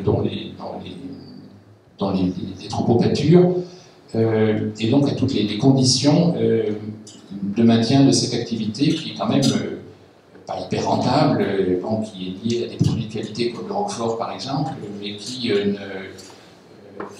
pas toujours dans une rentabilité importante et qui fait face à des nouveaux problèmes. Alors, oui, j'avais mis ça pour montrer justement, on est dans un paysage moins spectaculaire que ce qu'on trouve en Espagne par exemple, où vous avez encore, en Espagne, il reste 125 000 km de drive, donc de chemins de transhumance, qui sont dans tout le pays, avec les principaux, vous voyez, qui sont, ce que vous voyez sur l'image, c'est un chemin, c'est toute la bande boisée, c'était la largeur pour que les troupeaux de milliers de têtes passent sans aller dans les champs des voisins. Donc, il y a eu pendant plusieurs siècles un système absolument énorme sur toute l'Espagne qui a été mis en place. Mais aujourd'hui, vous voyez, c'est surtout les vélos qui passent. Ça n'est plus, voilà, on est un peu dans le cas d'un paysage fossile. Les Cauces et les Cévennes essayent d'être un paysage encore vivant et d'être inscrit pour ça. Mais c'est pas facile parce que il y a des conditions qui sont plus tout à fait celles d'autrefois. Il y a 100 ans ou 200 ans, il y avait des loups, mais il y avait beaucoup de bergers, il y avait beaucoup de monde aussi pour garder les brebis, et c'était plus facile. Maintenant, quand vous avez un système qui, avec peu de bergers, etc., que le loup revient, vous en avez peut-être entendu parler, il y a des bergers qui disent ben non, on va arrêter la transhumance. Et donc, que va-t-il se passer dans ce cas-là, dans le devenir d'un paysage qui a été inscrit justement pour la transhumance. Donc, voilà, toutes des discussions aussi, à des niveaux même assez politiques, puisque il s'agirait, ce qu'ils veulent demander, c'est de renégocier la Convention européenne qui fait du loup une espèce protégée, faite à une époque où c'était en effet une espèce menacée. Et on s'aperçoit maintenant que c'est une espèce très, très dynamique. Sur ces tableaux du XVIIe, ce paysage avec les plans successifs qui s'entrecroisent jusqu'au plan de l'horizon les plus pâles, là, noyés dans la brume, c'est un petit peu l'archétype du paysage. Et ça m'avait inspiré, j'avais essayé pour un paysage miniature, qui était celui que j'avais fait il y a 2 ans à Chaumont-sur-Loire, inspiré donc de ces successions d'espaces, de plans successifs. Voilà, le jardin comme microcosme, métaphore du grand paysage.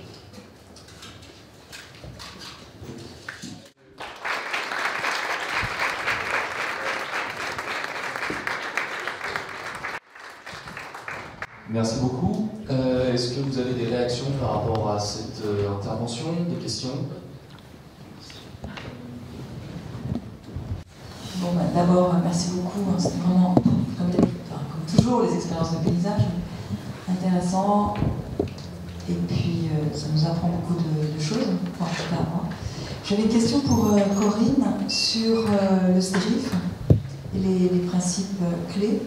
Donc on voit que c'est quand même une phase très amont. Et est-ce que les préconisations, les points clés, etc., sont suivis par les grands aménageurs, comme par exemple la FTRP? Est-ce que c'est pris? Est-ce que la FTRP, qui est donc une société d'aménagement de la région parisienne, est-ce que ces préconisations sont bien prises en compte, en sachant que quand même la FTRP fait appel à des paysagistes de plus en plus en amont aussi de ces projets? Alors c'est toute la difficulté. Donc le SDRIF, il y a un estampillé SDRIF de 2013. Donc le carnet pratique sur les fonds urbains était fait sur le SDRIF 2008, mais entre les 2 versions, il n'y a pas eu des grands changements sur les grands objectifs. La difficulté, c'est vrai qu'on fait des documents, mais qu'on ne va pas forcément les porter jusqu'au niveau des aménageurs ou des collectivités. Donc honnêtement, aujourd'hui, il n'y a pas eu de réflexion, de sensibilisation de ce type d'acteurs. Nous, la difficulté qu'on a au sein de la sphère régionale, c'est que parfois on est en effet un peu éloigné, d'où l'utilité de s'appuyer sur des collègues, comme nos collègues des CAUE, des conseils généraux, après aussi de certaines intercommunalités, pour arriver à faire passer les messages. Donc du coup, on utilise beaucoup le réseau pour ça, parce qu'on n'est que 3, mais par contre, il faudrait peut-être réfléchir comment on peut faire sur des acteurs précis pour faire passer des messages. Y a-t-il d'autres questions? Je vous demanderai de vous présenter. Je complète en disant, par rapport au SDRIF, c'est un peu tôt aussi, puisque voilà, il est paru en 2013, mais c'est vrai que ça serait intéressant d'avoir, d'étudier sur le temps long l'effet réel de tout ce travail, tout le travail sur les grands paysages, il est en effet très indirect, très à long terme, et il faudrait pouvoir avoir une rétrospective dessus. Bonjour, Emmanuel Taillard, je suis étudiant à l'ESSAGE. Il y a un champignon là, qui est en train de dévaster tous les oliveraies au sud de l'Italie, qui remonte à vitesse grand V en France. Et je lisais un article ce matin sur les enjeux là-dessus, qui sont aujourd'hui présentés par les journalistes avant tout comme économiques. On se rend compte que ça va dévaster des centaines d'hectares, peut-être des milliers. Comment est-ce que tu crois que est-ce que tu penses que le paysagiste, déjà, il a son mot à dire, et que le paysage peut être un levier pour arriver à faire bouger les choses, parce qu'aujourd'hui, je crois que le gouvernement français a commencé à faire bouger les choses, mais au niveau européen, c'est en train de se mettre en place. Enfin voilà, la question c'est, est-ce que le paysage, ça peut être aussi un levier pour toutes ces oliveraies, et pas que le prix de l'huile d'olive?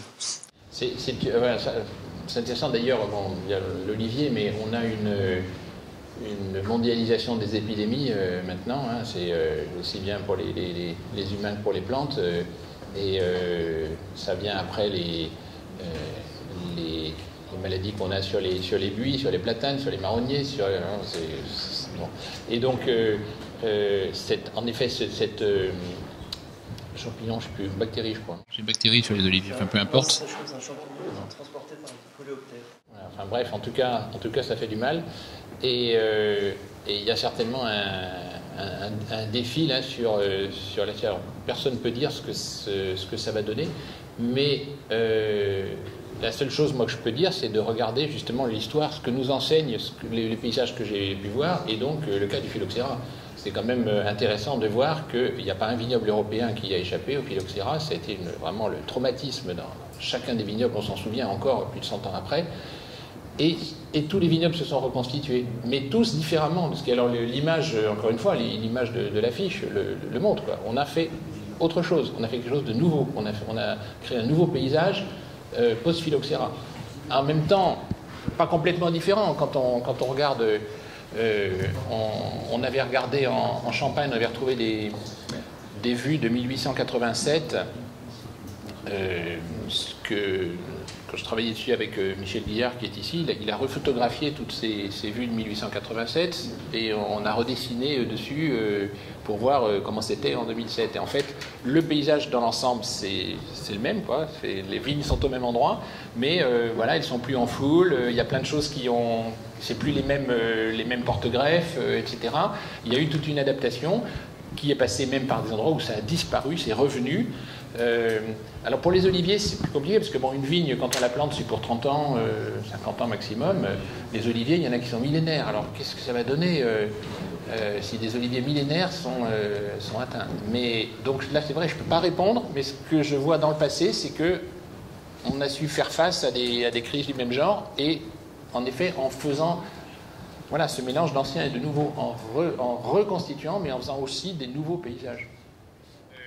Moi, je voudrais vous remercier, avant justement qu'on se quitte, d'être venu, notamment d'ailleurs un certain nombre de gens que je reconnais, donc vous et Jean Cabanel, là, les pionniers de la politique, des politiques du paysage au ministère de l'Environnement. Hein.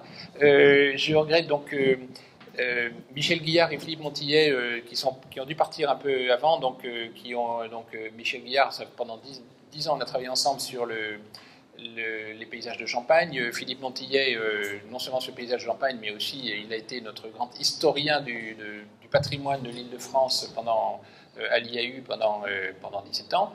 Je vois Loïc Pianfetti qui prouve ce qu'un paysagiste peut faire avec des infrastructures et faire quand même des choses tout à fait de très grande qualité. Je vois Henri Bavin, qu'on ne présente pas, bien sûr, et qui montre voilà, cette génération que j'appartiens, parce qu'on était à peu près en même temps à l'école, et donc dont beaucoup, comme Henri, ont été aussi les pionniers en montrant qu'un paysagiste peut travailler à toutes les échelles. Ça, je pense que c'est à l'époque où moi, curieusement d'ailleurs, je peux le dire, moi, à cette époque, je ne pensais pas que c'était possible. C'est pour ça que moi, je suis allé directement vers la grande échelle. Du coup, ça m'a un peu frustré je suis un peu frustré de cette dimension de petit. C'est pour ça que que j'ai concouru à Chaumont, alors que ceux qui, comme Henri, comme Michel Pénat, etc., sont allés un peu dans le sens, donc ont commencé par l'opérationnel, ont pu arriver au grand paysage. Et donc, et je pense que bon, voilà, c'est important de montrer que notre profession peut être sur toutes les échelles. Voilà. Enfin, merci beaucoup aux organisateurs aussi, hein, vous tous, et à tous d'être venus.